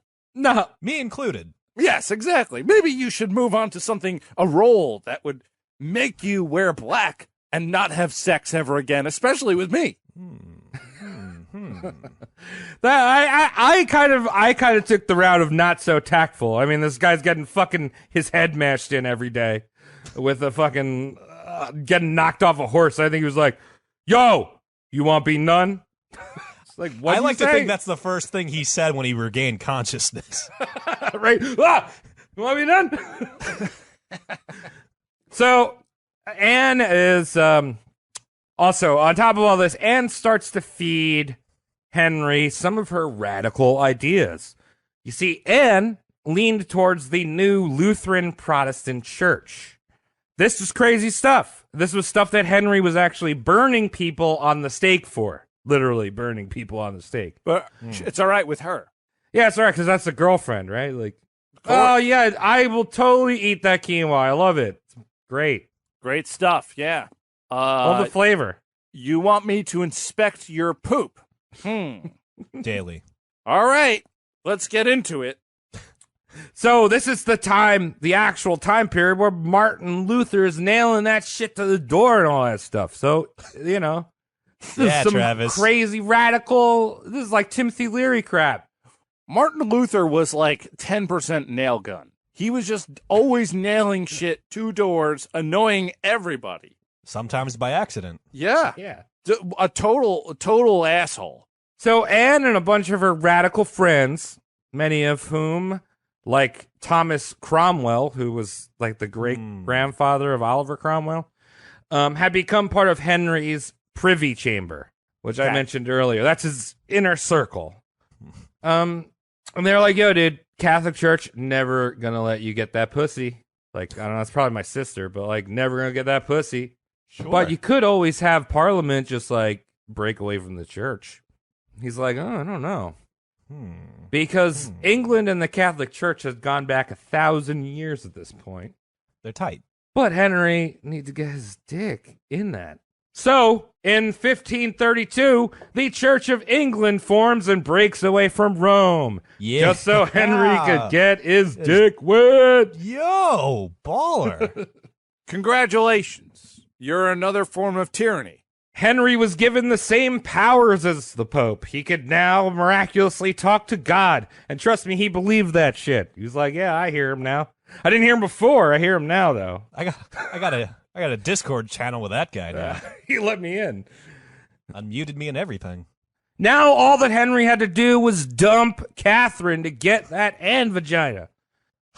Well, actually, Anne had already put out at this point. She saw what was going down. She's like, all right, fucking fill me, Henry. Great. And, yeah. Catherine, I started my own church. There's no nuns, so you're going to die. And what was even more of a rush to get rid of Catherine was now Anne was pregnant. And the thing was, if that child was born out of wedlock, even if they did become married, still bastard. Mm-hmm. So, like, under the gun now. Start that clock. Right. The old crossbow wedding. So Henry demanded Catherine to return all of the royal jewels and royal queen's barge. And she's like, nah, dude, still queen. Not returning shit, dude. It's mine. Henry and Anne secretly married November 14th, 1532. And in May of 1533, Henry had his marriage with Catherine annulled. That's right. Wow. It was completely not valid. That's the backsies version of being married. It's not necessarily a divorce, but it's just doesn't count. Yeah, a lot of people say that, get it confused, that he divorced her, but he annulled her. So that meant, because he's the English Pope now, he'd do whatever the fuck he wants. I was never married. I have it right here on the papers. Yeah, so this daughter that he loves so much, little Mary Tudor, is now deemed a bastard because he was never married to that woman. Good luck. Good luck growing up. I hope you are used to not having shoes. Because that's your future. Well, they were still royal. They're noble. You know, they still were ladies and lords, but fucking they weren't queen. Yeah, that's a big fucking step down. How many times do you bet Henry was like, yeah, they're royal. A royal pain in the ass. Right, guys? Get out of here.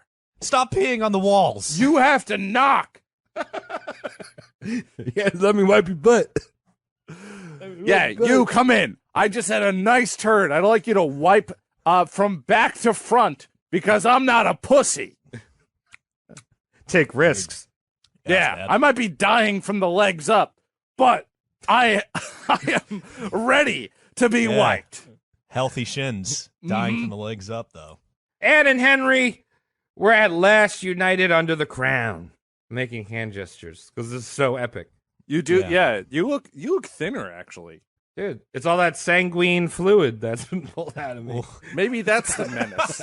Yeah. Travis opens the bag, and instead of sanguine fluid, it's just butter. Yeah, I'm just for those at home. I just see Travis reaching up with his arms, and he's looking more fit than usual. Possibly sicker. I don't know. Portland's weird. Yeah, your shit's on fire. Yeah, bro. Well, no, it's not. It's fine now. We're good. It just burned a whole bunch of shit over there. Okay. Actually, it's a tragedy. A lot of people lost their homes, but, you know, whatever. I didn't. So, Anne ended up pooping out yet another girl. Elizabeth Tudor. Also would be Queen Elizabeth at one point. Wow. This got Henry super pissed. He's like, I just want a prince penis. These stupid bitches will not give me a fucking prince penis. He's so worried. He's so worried at this point. I mentioned it earlier. The Duke of Richmond, his bastard, he goes to Parliament. He's like, that guy's going to be the guy who takes the throne, even though he's my bastard. I don't care. I don't care. Unfortunately for Henry, this bastard would also die of TB before he died. So... Oh, it's just an unfortunate story of sickness and girl. Yeah. For this guy. Which, I mean, you know, it's girls allowed to be fucking the head monarch like today. This is the time. Shout out again to Stephen Molyneux. This is when he wants to be alive. We have to stop shouting out to Stephen. I hate it. I'm only going to shout out to him because he's such an idiot. I love listening to him talk because he never makes sense. And I have a lot of fun with people like that. You know, I'm tired of listening to people who make sense. I get it. The earth is burning, COVID, Trump's bad, all that shit. Give me someone who's an idiot. Okay. So Henry's blasting away in Anne. She's been getting pregnant. Like I said, she had a girl. She's having lots of miscarries over and over and over again. I don't know. Things were gross back then. People pee on the walls inside.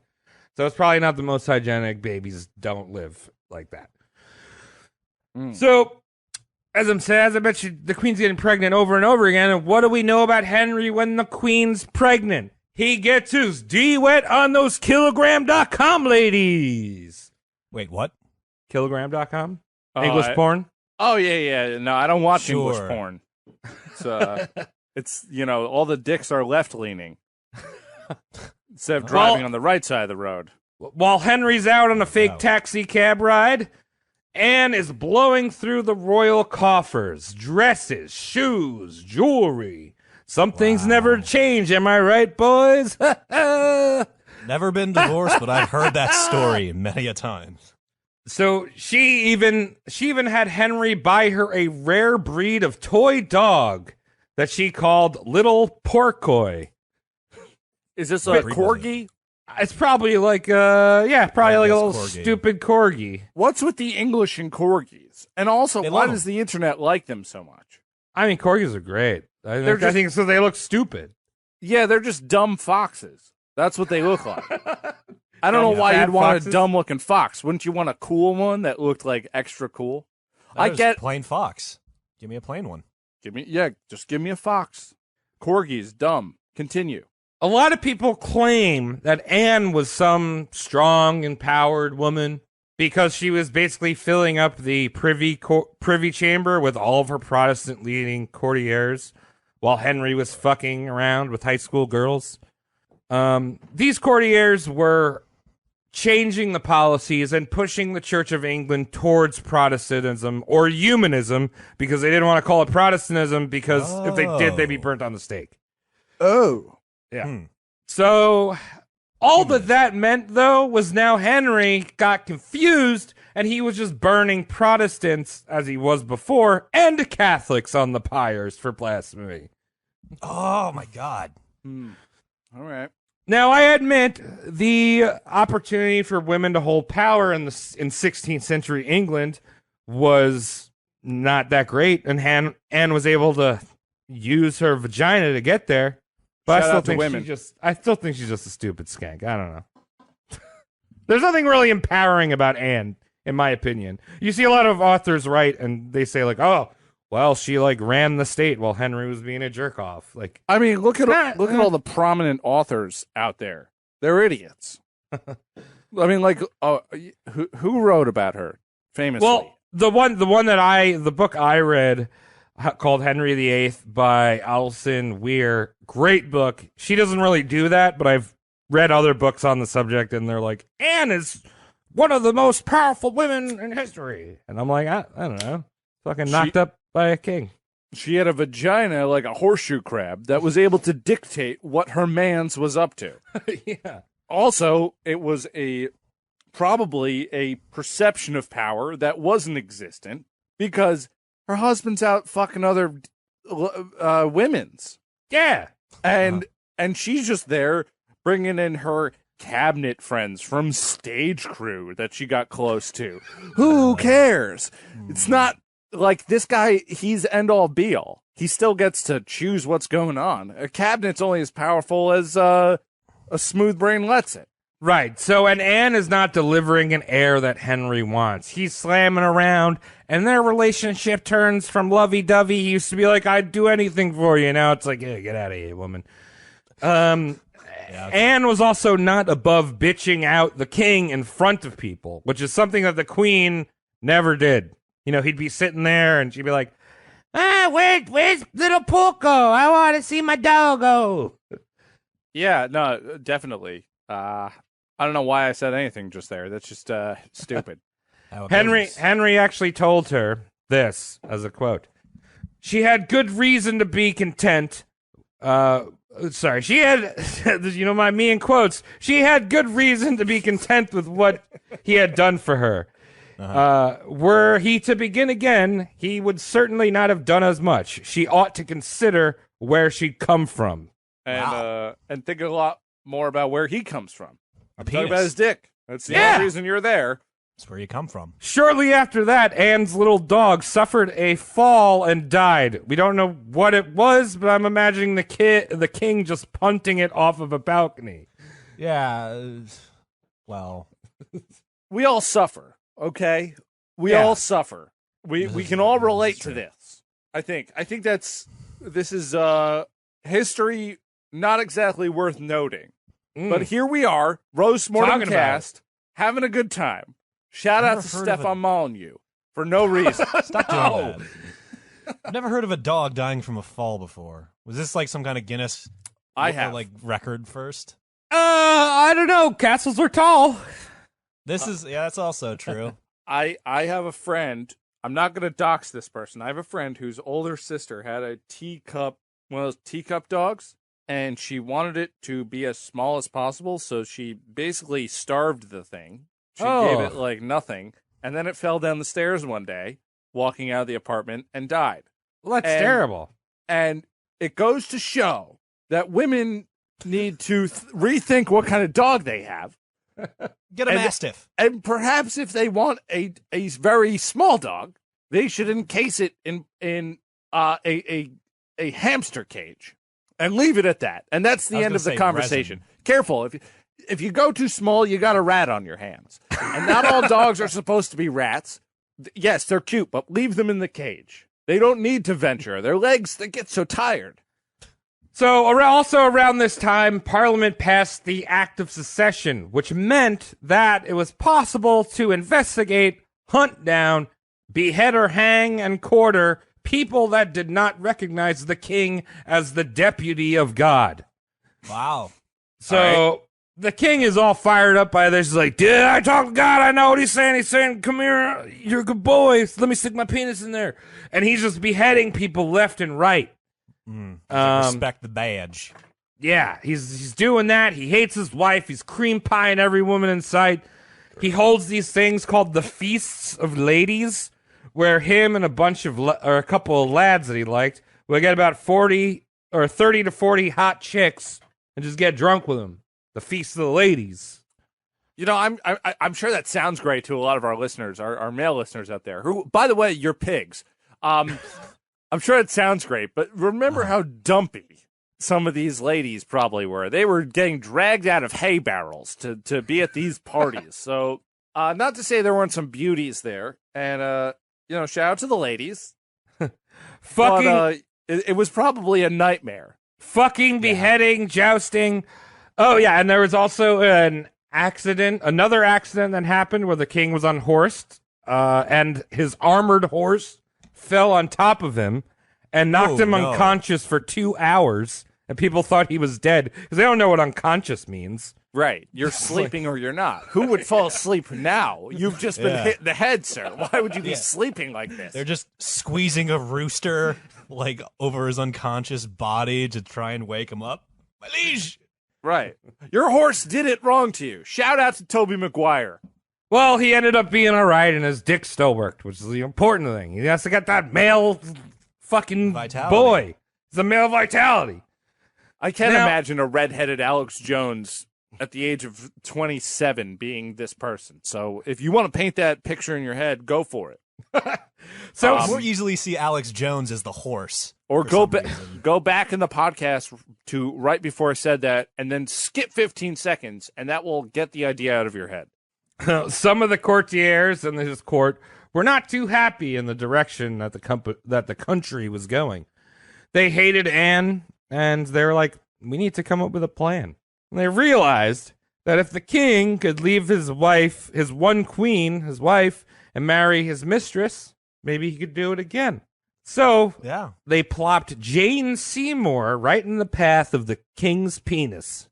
The little Jane Seymour. Jane Seymour. Okay. His penis went right in there. Yeah, that's... Well... Everyone think about that sound, too. Was that it coming out? I don't know. I'll leave that up. I'll leave that up for the imagination. Ladies and gentlemen, the sound of the... Yeah, whenever you're getting unhorsed with your special partner, think of that sound. And then you'll both come instantly, and then you'll hate us forever. Sorry.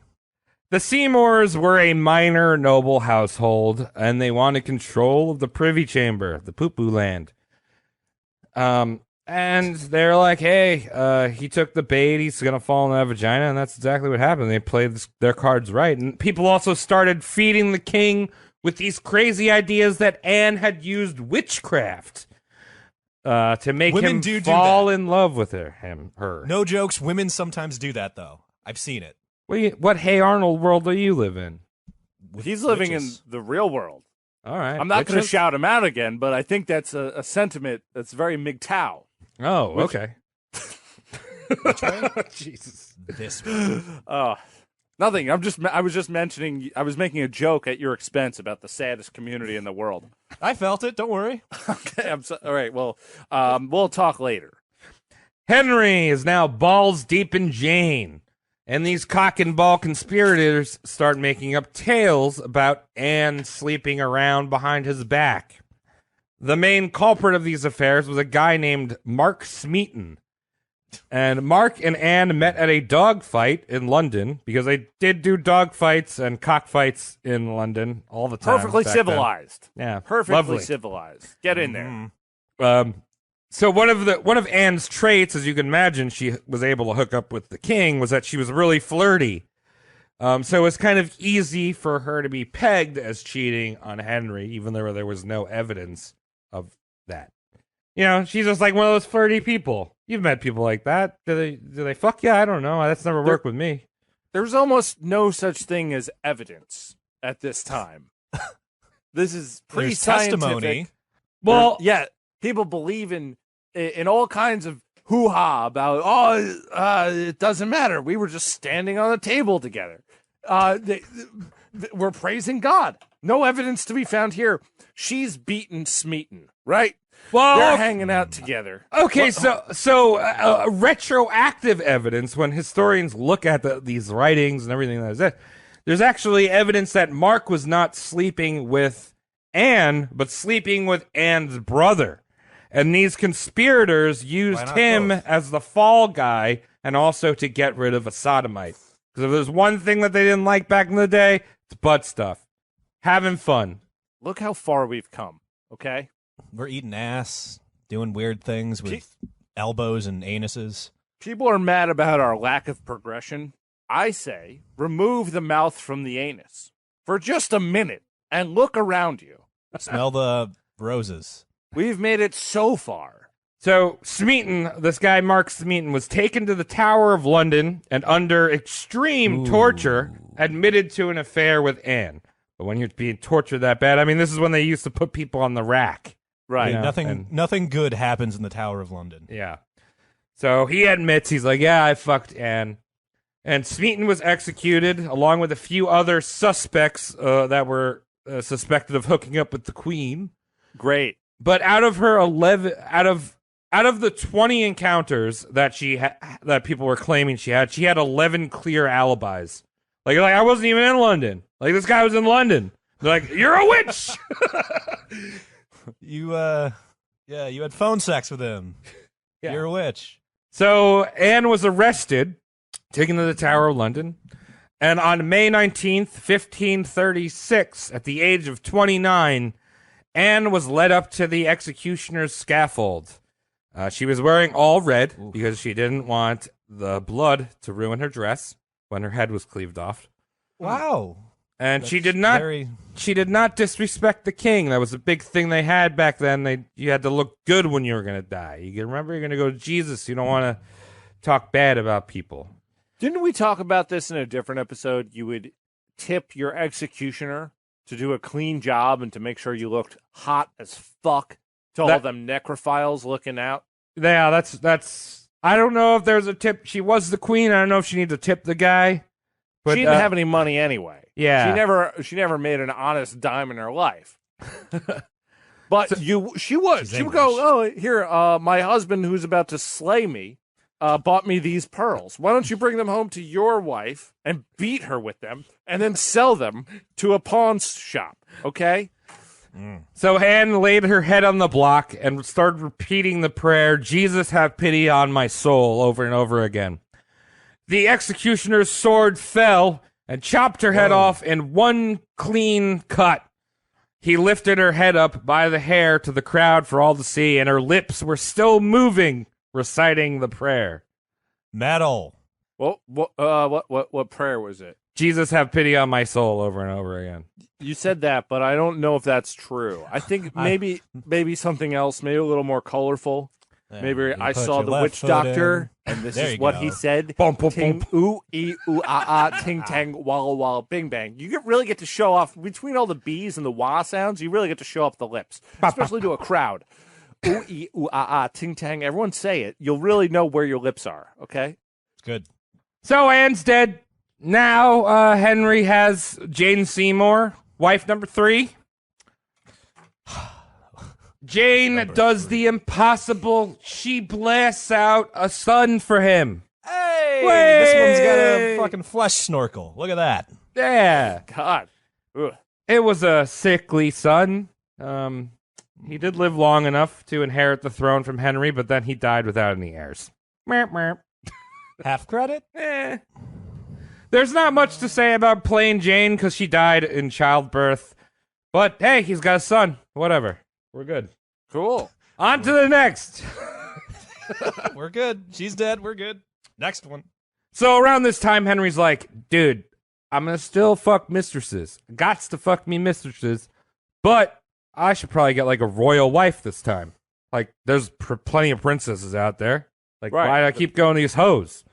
So he goes to the King of France. He's like, hey, can you create like a lineup of princesses so I can meet them all in one group and be like, I like that one? So King Francis, the King of France, was like, nah, dude, I'm not doing that. And the ambassador of France said, then maybe your grace would like to mount them one after another and keep which one you find the best broken in. Is this the way the Knights of the Round Table treated your women in your country of past times? It's a great French accent. I don't know, like, because for a little bit there, I didn't realize that was an insult. I was like, sounds good. Yeah, I'd be like, yeah, dude. Mounting him, broken Can I get in. a pizza? Those are highly desirable. Those are aspirations for a king. I got nothing else. The weed is still growing. I can't do anything else for these poor people. I need to fuck. Yeah, the king is like, I am not good at this matchmaking. I'm good at the fucking. That's the part I'm good at. Yeah, matchmaking, you're asking not so me much. the wrong question, donkey lips. Get me a line of broads. So he turns to his privy chamber. He's like, guys, find me a wife. Make sure she's super hot. Youngish. Not too young. Youngish. Well, youngish in these days is like 15. Yeah. Well, she was in her... He's looking for 20s. He wants like mommy material, right? Oh, he's going for mature. Yeah, mature. He's clicking the mature tab on like... Where are we, Travis? 15 something. Yeah, that's the mature tab in 1530s Pornhub. Yeah. Oh, you're 22? I think that's still the case now, though. It's about hips, and it's about saggery. Now, saggery sounds like word. Saggery sounds like a hate word, but it's not. So you can't cancel me there. So even though Anne, we're not counting Jane because she just basically got pregnant and died. Anne had got the axe, right? The privy chamber was still fairly Protestant leading. Like a lot of these people hadn't changed over yet, or Henry hadn't beheaded them yet. So they didn't want to matchmake with any kingdoms that were aligned with Rome. They didn't want to align the king with the Catholic Church again. So they're like, Germany, that's the most Protestant. What's that guy? Martin Luther, that dude. He's from Germany. Like, let's go to the Germans. We'll get him a German wife. Nice. That sounds good. I'd like a German wife. So they go out and they're like, I found one. Anne of Cleves. Some backwater, like, backwater German kingdom. Anne of Cleves. Cleves is the origin from the term Cletus. Anne of Cletus. Yes, Anne of Cletus's loin. So Henry, now y'all have fun together. Henry signs over papers to marry her sight unseen. He's like, you guys better be sure she saw it. I'm doing it. She better have 2 fucking nipples. All right. Well, that costs extra, like guacamole. Eventually, 24-year-old Anne comes to England for the wedding. And the king meets her and like, what the fuck? What? You guys... You guys. You guys. Where's the real wife? No. Are you telling me he wasn't a gentleman to his new wife? Yeah. Well, in his own words, he says, I see nothing in this woman as a man reported of her. I marvel the wise man who would make such reports as they have done. Yeah. Like, oh yeah, who's the wise guy? Am I being punked? Is that Ashton? I too have been on double dates, blind dates, double dates, getting matched up with people. And I have been seriously wrong with my first assumptions, based on what I'm told and based on my thoughts. No one's perfect. I'm trying to stand up for Henry, but in the polite way. Well, ladies wear deodorant because he also said that he sees nothing fair and that she's had a very evil smell about her, referring to like her pungentness, not like a bad feeling. Evil smell. Yeah. So it's like gasoline before that process is even invented. Yeah, so I've smelt an evil woman before. She slashed your tires, Tom? No, I didn't have a car at the time. Slash your hands? She ruined me. She ruined me. By that, I mean, I'm exaggerating slightly. But so not good. It's too late now.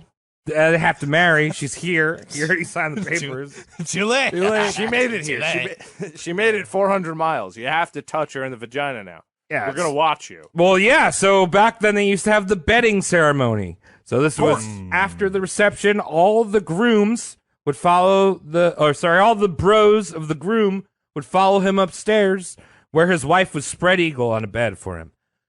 Then the groom would drunkenly mash his penis into her vulva and then pretend to come and high-five all the bros. Be like, yeah! Pretend? We're all there like watching, cheering him on. Yeah! Because he's not actually getting it up. He's drunk. He's fucking... It's like, they're wiggling on top of each other. Yeah. She couldn't file a sexual abuse claim if she wanted to. That was just dancing. It's freedom of expression. It's Michael Flatley in Riverdance. The feverish squirming type of maneuver, Your Honor. Well, right. That doesn't count. So what I just talked about, that didn't happen with Anne. They just went to bed. Like, yeah, we can just go to bed. It's fine. Did someone stab the mattress on his side and then not stab the mattress on her side? Well, Henry had figured it out. He did some kind of like marriage return policy because he just can refuse to consummate the marriage. Even went so far as bragging that he had ED. He's like, I can't get it up, dude. I can't fuck this chick. Come on. Look at me. Look at my leg. Look at my leg. Look at my leg. Look at his leg. I fell off a horse. So, bragging about ED would be a nice thing if people could do that more often. I am so flaccid. Right? Yeah. Can we all just feel better? You got a group of men who are just being honest. Like, hey, man, I haven't had a boner in years. And then it's out of their system. They don't feel inadequate anymore because there's like an air of understanding. Right. And then all the guys who are still getting it up or somewhat struggling but still working it out, they feel better about themselves. It's a win-win situation. If your cock doesn't work, go to Twitter right now, say it for what it is. It's fine. I won't judge you. At Roast Mortem in there too. So we know it's you. Please let us know that your cock doesn't work. Even if it's perfectly functioning. Yes, if it is working, lie to us. So he said this about Anne. He said that I mistrusted her to be a maid, and that means a virgin, by the reason of the looseness of her breasts and other tokens, which, when I felt them, struck me so close to the heart that I neither had the courage to prove the rest of her to be as good as a maid. Courage. And I left her as good of a maid as I found her. A pile of shit. Did this guy just refer to a vagina as quote-unquote other token? Yeah, other tokens. Okay, so back to what we were just saying about letting us know if your dick works or not. Use the term courage. I have courage, roast mortem. Or I have not courage, roast mortem. Because that's what he seemed to lack. Yeah, I have courage. And let's put it this way. I got some courage sometimes, but I get it. Jameson gives me... isn't there a slogan like, without liquid courage? No, it's like something, no fear or something. I don't know. So that's boner shrinkage-inducing liquid. Yeah, I've seen it a few times myself. So overall, I'm still alive, though. You're here. You're good. Well, Henry lied about his ED because he had found himself his next queen, his mistress, 19-year-old Catherine Howard. Who was the cousin of Anne Boleyn. Wow. So he went for Anne Boleyn's mom, sister, and now cousin. So he had the marriage of Anne Cleve annulled because he did not know her carnally. Yeah, I do not know you carnally, therefore we can be not married. Bye. Can I please return this raincoat? I have not worn it during a rain once. Or had sex with it. Therefore, I feel it's returnable on all clauses. Thank you, Carhartt people, for understanding. Now, Anne Cleves actually got it way better than the other Anne because she was given an income and 2 castles. Just like, I'm sorry. You came all the way here, didn't want to fuck you. Here's 2 castles and like an annual income for the rest of your life. And Henry and Anne actually would become close platonic friends after the annulment. She still stank, so like he's not fucking her. But they shook hands. Yeah. And ate ribs together. McRibs. It's a good relationship. Just stay over here in your castles that are downwind. And we'll be fine. Yeah. I can be friends with you. I just can't get erect near you. That's fine. That's really fine. She not only does she make it out on top, unlike any of the other Henry's wives, but she's fine. Yeah, Deutsch fine. I got my castles, 2 of them. White bread dumplings for all my friends. Okay. All right. Sorry, I've had a few drinks. I don't know if you noticed. When we started this episode, I felt like I had a few jokes. Now I'm just angry that I have no choices in my life but to listen to a story about a man who had too many choices. I suddenly feel very inadequate because I have 0 castles, and this woman somehow has 2 because she just smelled too much for the king. Right? Yeah. I smell sometimes. Can I get castles?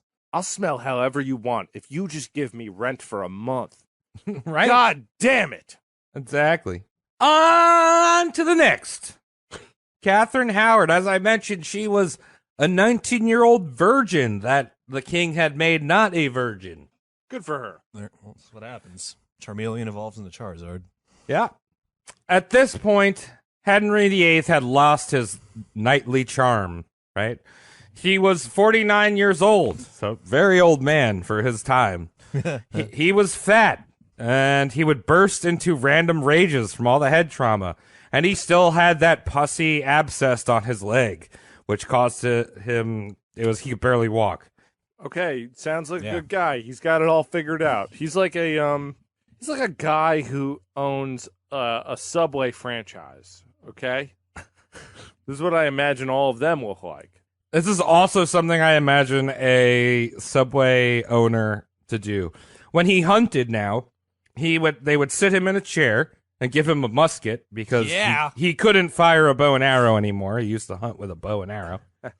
And then they would release a deer down a pathway of nets that just crossed in front of the king.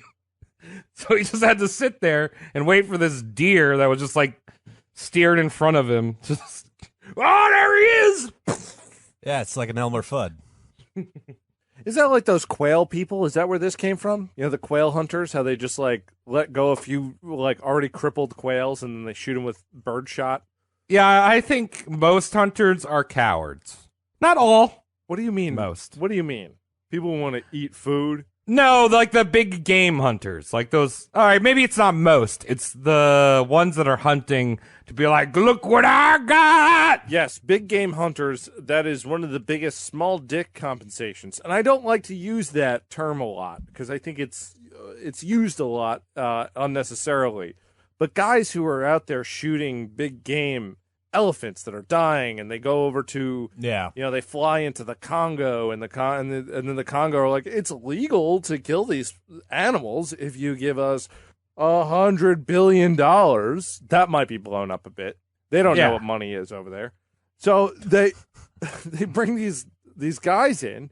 They're shooting these things, and it's just like, I'm now a king. I'm like Henry VIII. I did it. Yeah, I can pretend I had sex with women and chop their heads off. Yeah. Whoa. I can still come away from this and go back to my job thinking that I've cut women's heads off because I shot an old elephant. I think it's good. I think our society needs that. You killed Babar! Yeah. We deserved it. I'm fine with it, really. I think it's stupid, but I think a lot of things that are important in society are stupid. Yeah, I revoke that. I don't think most hunters. It's that big game hunters are. Yeah, I think pieces of shit. I think guys who kill deer are cool because deer are stupid as fuck. Too many deer. They're pretty dumb. We have had a friend that hit a deer in the face with some some cooked eggs. Some cooked eggs, yes. Yeah, and the deer just ate it. A deer's supposed to eat grass, but it's like, I don't know, eggs. Deers are jackasses. We also have way too many of them on Long Island because no one hunts on Long Island. Lyme's disease. It's Lyme's disease, yes. Lyme, Connecticut, that's where it's from. They swim across the Sound, and here you are in a place like Long Island where all property is private, unless it's Wyandanch, which the deers happen to not make it to. Send more deer to Wyandanch.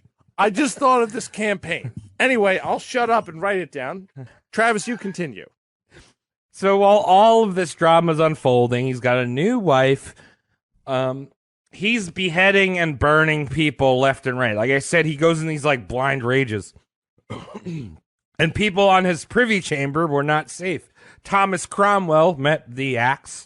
As well as 200 revolters that were summarily executed. That's 200 people in like 2 days. They're just like, one, next. I mean, English people love a good cue. They really fucking do. Cue up. Come on. Cue up for your sausage roll.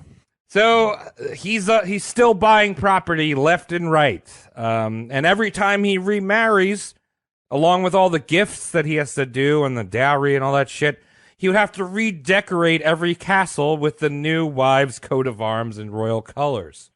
So the people of Europe, like the Europeans, the French, oh, yeah, what is this guy Henry?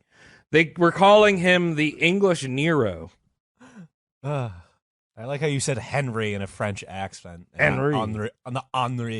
That's why I said Henri. Yeah, okay. So. Mm-hmm. May not say so. I always say so. I hate it. So. Some guys are soy boys. You're a so boy. I'm a so boy. Yeah. This 19-year-old Catherine was one of the biggest spenders of them all. She would buy a new dress every day, something that they noted in the books. And when I say dress, it's one of those dresses that was embroidered with precious gems. Okay. But all she had to do was just ride this pussy leg king's cock. Oh, he also had scurvy at this point because he stopped eating fruit. So that's another too much trouble boiling it. Right, I would I wouldn't eat boiled fruit. Yeah. Just for the record, I'd have scurvy if I didn't love delicious orange juice that I was introduced to at some of my rich friends' houses. So she has to just ride this cock, whatever. She'll have everything. But she gonna fuck it up. Catherine gonna fuck it up. Okay, what happened? Catherine started an affair with the king's favorite young jouster, a man named Thomas Culpeper. His second favorite jouster was Lexington Steele because he brought his own joustee with him. Can't get rid of it. Yeah. Culpeper was a real piece of shit, too. Prior to him fucking the queen, he had brutally raped a commoner with 3 of his friends holding her down. Then when the villagers came to arrest him, he killed one of them. But because he was the king's favorite jouster, the king pardoned him. Kind of like, as you would see a modern sports player who murders someone while drunk driving. And they're like, no, but he's good. He can throw the ball real good. He'll get hurt in jail. We need those fingers. Yeah.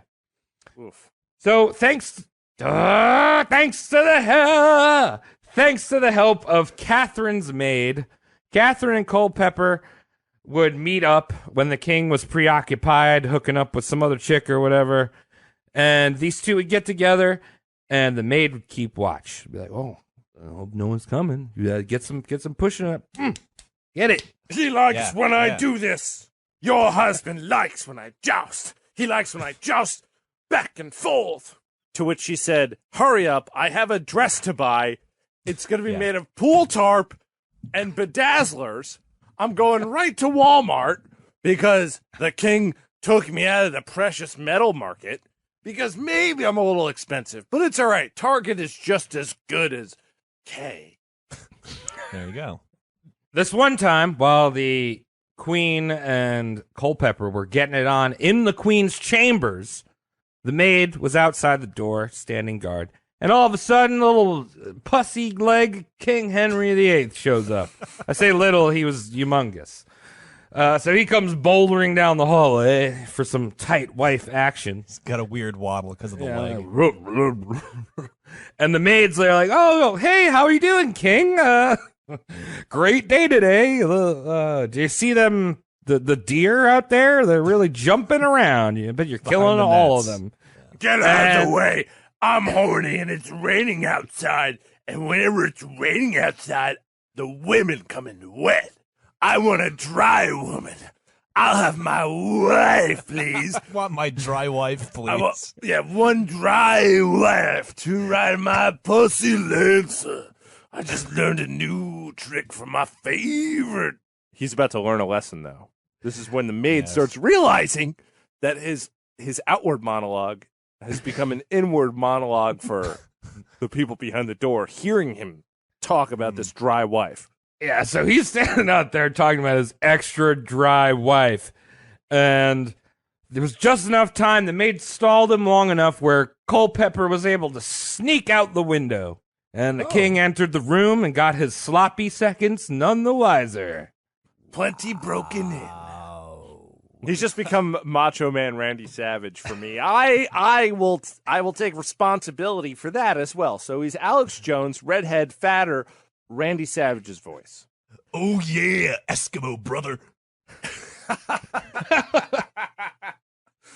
Some nosy plotters started to, obviously they're catching on to there's a fair going. Like, your wife is looking very winded. Yeah. There's naked men rappelling from the window. They notify the king, and he was like, all right, don't do anything. I'm going to send out investigators. And what he found out went a lot deeper than Culpeper. Much, much deeper, like knocking on the cervix deeper. Wow. So 2 inches the tip deep of the iceberg.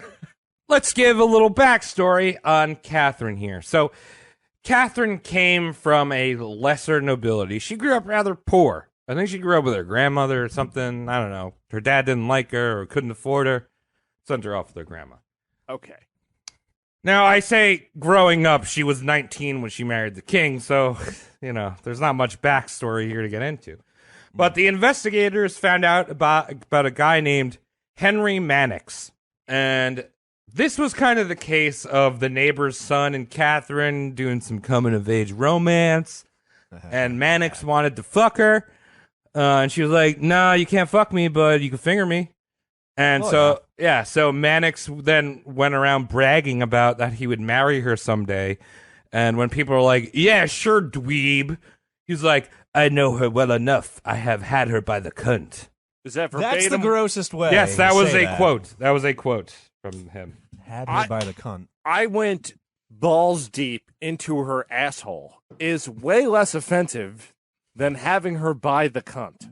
He couldn't say that, though. Well, what I'm saying is that when I hear that, yeah, I'd like to push any man who says that down a fire escape. Here's and not because I don't like them. It's just because they need to learn. It's scuzzy. Well, no, Americans have an adverse reaction to the word cunt. Dude, I love cunt. Cunt. Right. Because you went to school across the pond. I like in England. cunt. Where you took cunt class. Mm-hmm. Where fucking second graders, or whatever the metric version of that is, grade 2 or whatever, year 2ers, like they say cunt between like their recess breaks. No, you know what I mean? Cody, what I just said. I went balls deep in her asshole. Uh-huh. If you use the American English version of cunt, which let's say it's pussy, I had her by the pussy. You grabbed her by it. Yes, that's bad. That's bad. And it's not because of what you did. It's because of how you said it. You slimy tard. Uh-huh. You orange ball bag. Well, look, I'm not one to point fingers, but if I ever hear any of my friends say that, I will push them down a fire escape. That was very serious. No jokes. No jokes here. I wasn't joking. He's not joking. No, that's a warning. So, what? This piece of history pissed off the king. He's like, all right, my wife got fingered. I don't like it. I know it was before I was with her, but my wife got fingered. I don't like it. I don't like this. She's supposed to be a virgin, remember? Like, she's supposed to be a virgin now. A penis virgin and a finger virgin. I'm Henry VIII. I'm never Henry II. Okay? You understand? Then Henry found out about another commoner, Francis Durham. Now, Durham had fallen in love with Catherine before she started hoeing with the king. It may have been a fact that they were husband and wife. We don't know. They could have actually been married. Well, Durham was questioned, and they're like, yo, do you know what's the deal? And he said this. He said, I've known her carnally many times, both in my doublet and hoe, in between the sheets, and naked in bed. Why can these guys not just lie for their own preservation and go, never saw her. I have no idea who that is. Well, here's the thing, is most of them are being tortured, and there's guys with big swords. They're like chopping off fingers and stuff. Right. So you say, take my fingers. Let me give you the truth. I have no idea who that bitch is. Yeah. Take my fingers. You can take them all. I don't care. I live a useless life. I sew hay together for horses to eat. You don't need to sew it together. They'll eat it anyway. My job as a peasant has left me so empty inside. Take my fingers. I don't care. I'll find a pair to fuck. Even though Durham had fucked her before she was married to the king, he had deflowered her. And this was terrible for the king to hear. He's like, it doesn't really matter. I mean, this is still a hole. But the big FU from Catherine was when she made Durham, the head of her house staff. Like, he was already her house staff, and then they found out about this guy and the fact that they had a history. So they're probably still fuckings when they're changing the sheets. Right. Wait, they're fucking as the sheets are being changed? So, yeah, like, just do it around me! Just do it around me! Maids are like, excuse me, sir. Lift your puss leg. Or not your puss leg. No, he's a regular boy. Yeah, unpussy leg. If you didn't know, the tag goes on the bottom right end of the bed, so you always know how to orient the sheet. Okay, it's not that confusing. And then the investigators found all the juicy details of Culpeper, which we talked about. Mm-hmm. The king was furious when he found out. He grabbed his sword and got up to kill Catherine on the spot himself. Then he broke down crying and said, I have such ill luck meeting ill-conditioned wives. Okay. Here's the thing. It's not that what a pussy. He emotionally had a change of heart. It's that he couldn't catch Catherine because of the pussy leg. Like, you know that game when you're playing tag with somebody in like the schoolyard and you just keep circling around like the playground and like the fat kid can't catch you. That's what Catherine was doing to stay away from Henry, and it just worked so well. He broke down then. Right, and you know that he's in charge of the scribe there, right? So he gets to put down whatever he said. Oh, my ill wives! Why do I have such a hard time getting wives that aren't so dumbly ill? It was nothing like that. It was probably like, my leg hurts, and I don't want to do it anymore. Somebody throw this bitch out the window like an Easter basket, because it's England. If you haven't been to England before, that's something they do. They throw baskets out windows, and they say it's basket day. Basket. Yep. Right. If they tell you otherwise, they're lying because they're ashamed of it. Right. I'm looking at you, Englanders. So the finger boy, Mannix, he was smart. He was like, once the investigators questioned him, he disappeared. Because even though, he was like, I'm out of here. These guys from the King came. I'm just going to leave. They never found him again. He probably left England. The one smart guy of this entire fucking fiasco. Yeah. Fingered her, bounced. Yeah, even though he had just fingered her, like, when they were kids, they were both children, like, the king wanted him dead. So he left, he's out. Durham and Culpeper were not so lucky. Even though Culpeper was banging the queen while she was married to the king, he received a beheading because he was royalty. Durham, on the other hand, was a commoner. So he was hanged to the brink of death, then pulled down and watched his dick get cut off and thrown into a fire, then disemboweled while still alive until he was finally beheaded and quartered. Okay. All because he had slept with someone before they got married. What's with you and having subjects have penises chopped off and thrown into fire? I don't like them. Get rid of them. Travis hates penises. Yeah. Mine's been gone for decades. That's what the hernia surgery was, actually. Yeah. That sanguineous fluid seeping out. Okay, sure, Travis. I just got a bigger one put on. I like chopping them off. I put a bigger one on. You got a bigger one? Wow, amazing. Yeah. Well, why do you get rid of the old one? Why don't you just double barrel it like a fucking Klingon or something? I like new construction. I don't want to do like a reno. So both Culpeper and Durham's head were put on spikes on the Tower Bridge and just left there to rot. As for Catherine, she watched from the Tower of London as her lovers were killed. Then her maid, who assisted her on the affair, had gone crazy. So the king, and they're like, you can't execute someone that's crazy. The king went cruel. That would be really cruel. We should put him in a barrel and then send him down the river. But that one guy, hang him, chop his penis off, throw it in the fire, and then quarter him. Had he been ill, we would have put him in a barrel. The king went to Parliament. He's like, yo, Parliament, you have to pass a new law because I'm king, even though Parliament's supposed to be like independent democracy. He's like, pass a law so I can execute people that are mentally unfit to be executed. I think that law is that's the sanest thing this guy's done. If someone's crazy, do you really think they're having that much fun? Just help them. Oh man, crazy people have help the best them to fun. Death. The circle of life. Guys, sing it. Let's get canceled by Disney first. It moves us all. Let's pretend that every crazy person we've ever met would be better if they lived Disney's longer. Okay? I don't see the cruelty like, oh, is he fit for trial? It doesn't matter. Throw him in the barrel, shove him over Niagara Falls, let him get some rain in. One quick rush, he's dead. Bottom of it. TNT, way better than 30 years in a cell going, I swore that the queen was really an alien who gave me a tabernacle to which I could decipher the truths of God. That's not fun. Kill him. We'll just smush it.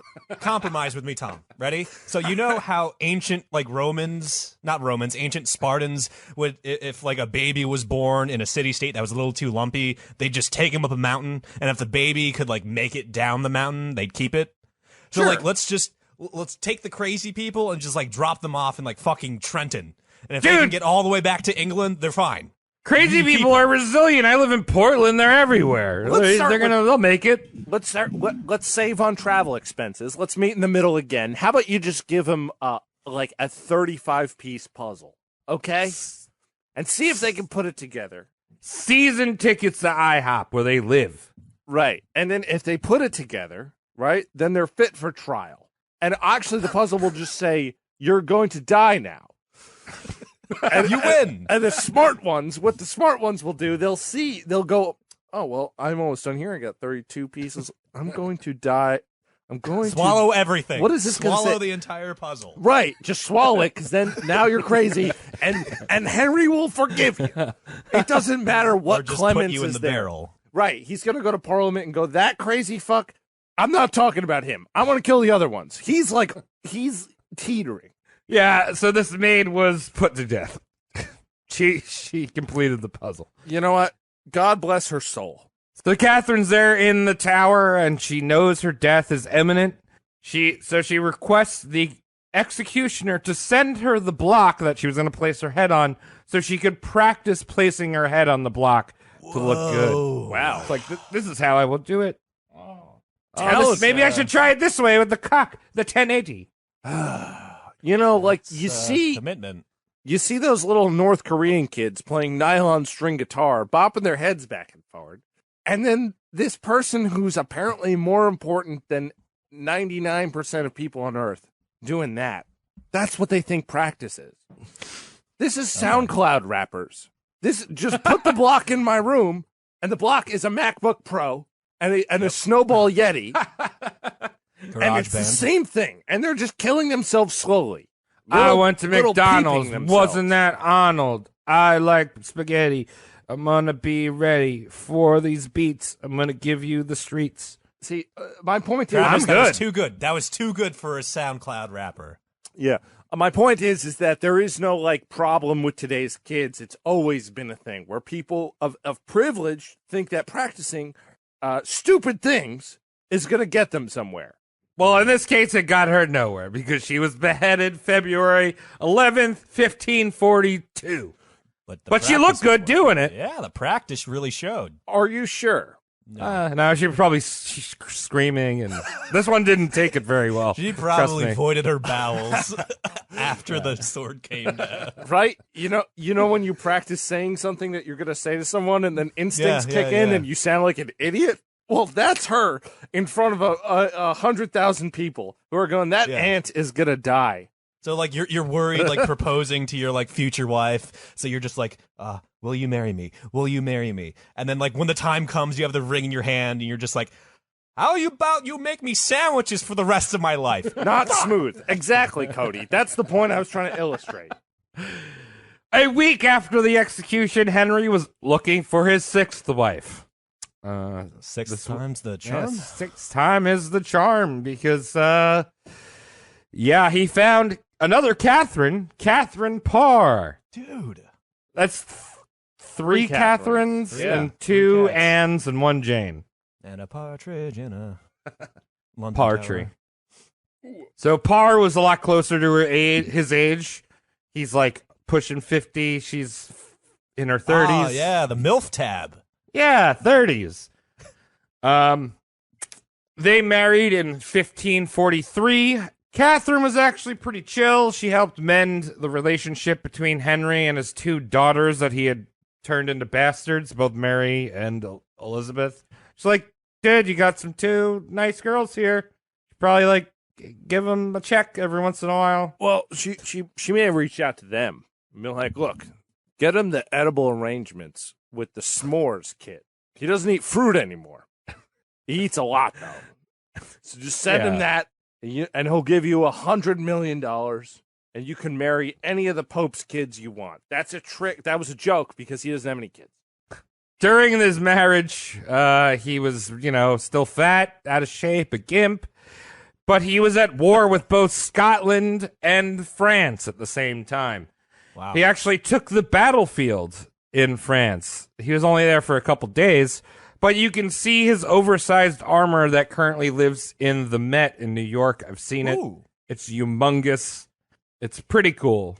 If you're in New York, Go to the museum that doesn't have Teddy Roosevelt in front of it, although now they both don't have Teddy Roosevelt in front of them, I think. Why? Didn't they take that one down? I don't know. It's a sad place. If you're in New York, get out. Yeah, just don't go to New York. I mean, the armor's cool. Just Google it. Nice. There was, of course, fights between the two of them, between Catherine Parr and Henry. One time he issued a warrant for her arrest after a petty argument. He gave the warrant to one of his counselors and sent him out to arrest her, but the officer dropped the warrant, like it fell out of his pocket. So he arrived at the Queen's chambers like, "You're under arrest. Here's the warrant." He's like, fuck, I'll be back later. Don't go anywhere. Yeah. So she's freaking out because obviously, she knows what happens to arrested queens under Henry VIII. Right. But by the time it took the counselor to wrangle up the guards and get a new warrant from the Privy Chamber, because he didn't want to go back to the king, he's like, "Okay, guys, so just write me another one? Come on." The king and Catherine had made up, and when the counselor showed up with his guards, the king and queen were laughing, having breakfast. Smart queen. I like that queen. Yeah. I changed your mind. Yeah, and She's so the guy cool now. We had words. And breakfast. The guy comes up and the king is pissed. He's like, "Get out of here, you arrant knave, beast, fool!" What an like idiot. He couldn't tell what I was thinking. The king was so fat and his legs were so shot that he actually had one of those wheelchair stairs. You know, the infomercials? No way. Where they sit and they go, sit and they go up the stairs. Cool. But it wasn't so high tech. It was just a bunch of pulleys that they fucking pull him up the stairs. Extremely high tech, though. At the time. A few boars on either end. I'm just imagining just some man, like fat man, rolling upstairs, being pulled by pulleys. He got him himself. No, he got can't. servants for that. Yeah, he must have like 3 or 4, like 15-year-old kids just yanking those pulleys. Cody, what's that job title called? Groom of the pull. Fatty Tugger. They used to call it Fatty Tugger. Fat Tugger. Fat Tugger. Fat Tugger. Also, Cody, I know we're on the same page already, but you did just ask a man, like, if a man was lifting himself. When in question, the same man hired people to wipe his anus. Yeah. Yeah, but he was still firing his own musket, so I was wondering if he was yanking his own pulley. It doesn't take anything to fire a musket. He pulls the trigger. We could disprove that. I actually think not loading, but firing a musket is easier than wiping an ass. Yeah. Flints are tricky. Absolutely. You got to reach. Are we talking No, about the musket he's or the anus? He's having someone prime the gun for him. He just needs to pull the trigger. Yeah, no, he's having the finest flint. Well, actually, these were matchlocks back then, so he doesn't even have to worry about a flint. No. Just, yeah. Travis, with the firearms history. Yeah. Would anyone like to ask me the question? Mike, how about you ask Travis the question? Oh, I hate Mike. How does this guy die? I tried. Thanks, Mike. So he had a really long, drawn-out death, kind of like his marriages. The gist of it is shitty, pussy legs, fevers, just the hot mess. And the cause of death is unknown, but historians believe that it was a pulmonary embolism at the ripe old age of 55 on January 28th, 1547. Bubbles will fucking kill you, man. As a guy who's really on point, I would like to say, perhaps pose to the historical societies who give a shit about the 8th, that perhaps it was the English sweats that took I was our thinking dear about that too. Pussed leg gentleman. I may have been the dreaded English sweats. Oh, man. So if you're wondering what happened with his lineage, just a quick little thing, his son, the one I told you that was all sickly and shit, he took over. He was Edward VI. He was crowned and then died, didn't have kids. Then Mary I, which was Henry's first daughter, became the queen, one of those female monarchies. Okay. Progressive. Very then progressive. she died like 2 years after that, and his other daughter, Elizabeth I, took over. And I think we might go back into both Mary and Elizabeth. They were batshit, just like their father. Wow. Well, Travis, I want to be the first to extend a thank you. Thank you for doing this research. Thank you. Thanks for getting us to the bottom of this fucking song. Okay? I'm Henry VIII. I am Henry VIII. Oh, that's him. I'm married to the girl next door. She's been married twice before. Right. So if you've heard that song before, you now know why it's a great song. Because there was a great man behind it who didn't know what he wanted. Yeah. I mean, it's one of the classics. I think that's like their new anthem. There you go. I don't know. I did a lot of research for this. I was gonna make it 2 episodes, but I was like, we didn't. He killed a whole bunch of other people, but I was like, let's focus on these fucking cum-filled wives. Well, outside of editing, we've been rolling for about 3 hours and 10 minutes, so I'm exhausted. Yeah. Wow. It's a long episode. All right. Thanks for hanging in there. Yeah. Now you know. Now you know about Henry VIII and the O. Henry bar. You ever had one of those candies? It's an all right candy. It's not good. It's just all right. Just like the king. Right. Just like the king. He was all right. And just like treats and other stuff you should know about, it should be patreon.com/roastmortemcast. Yeah. That's where you can give us money. So, shout out Sean Rain. I don't know why I'm going to have to explain that to you. Give us money.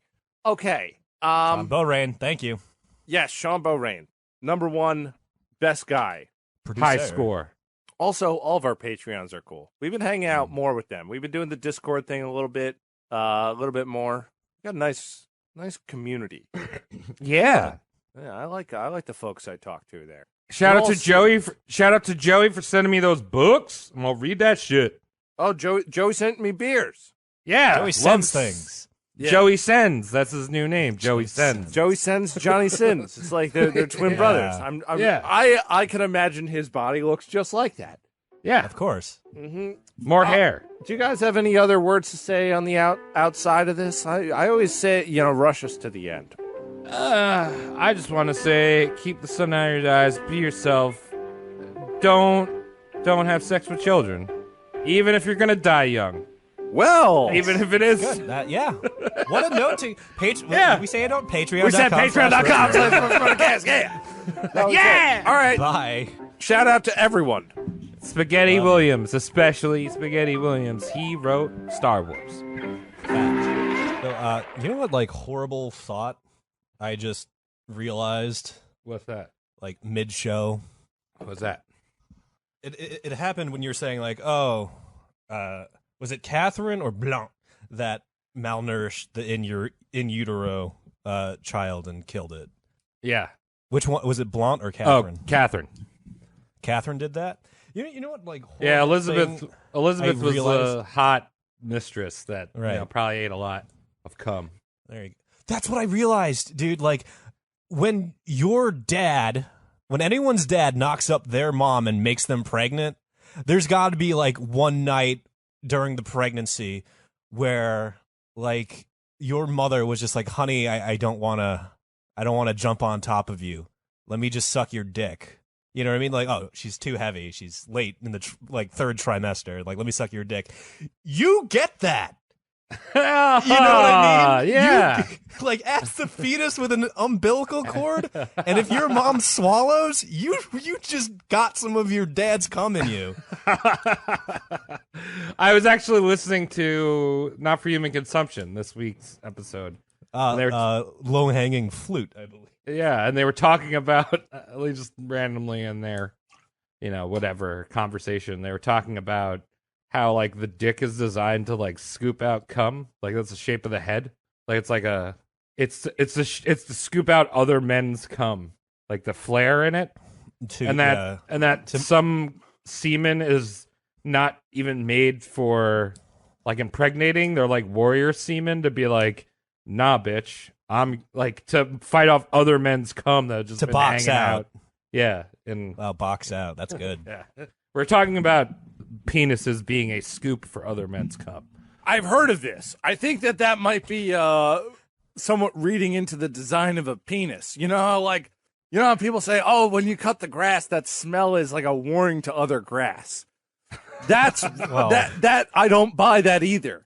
I think it's a lot of happenstance because grass doesn't move. And when it comes down to it, a penis barely moves. It's the hips that drive a sperm to egg. I don't know. Sperm and egg fucking physics are really weird. I've watched like in other animals and shit. Like, I don't know, it's crazy. It's a vicious place. I'm not saying that it's not competitive. But I will say that I think that is a coincidence that people like to pretend is some intelligent design. I think a cock is just a thing coming out of our body being weird. All right. So, excuse me, now Rick, you can put that at the end or throw it out. Who cares?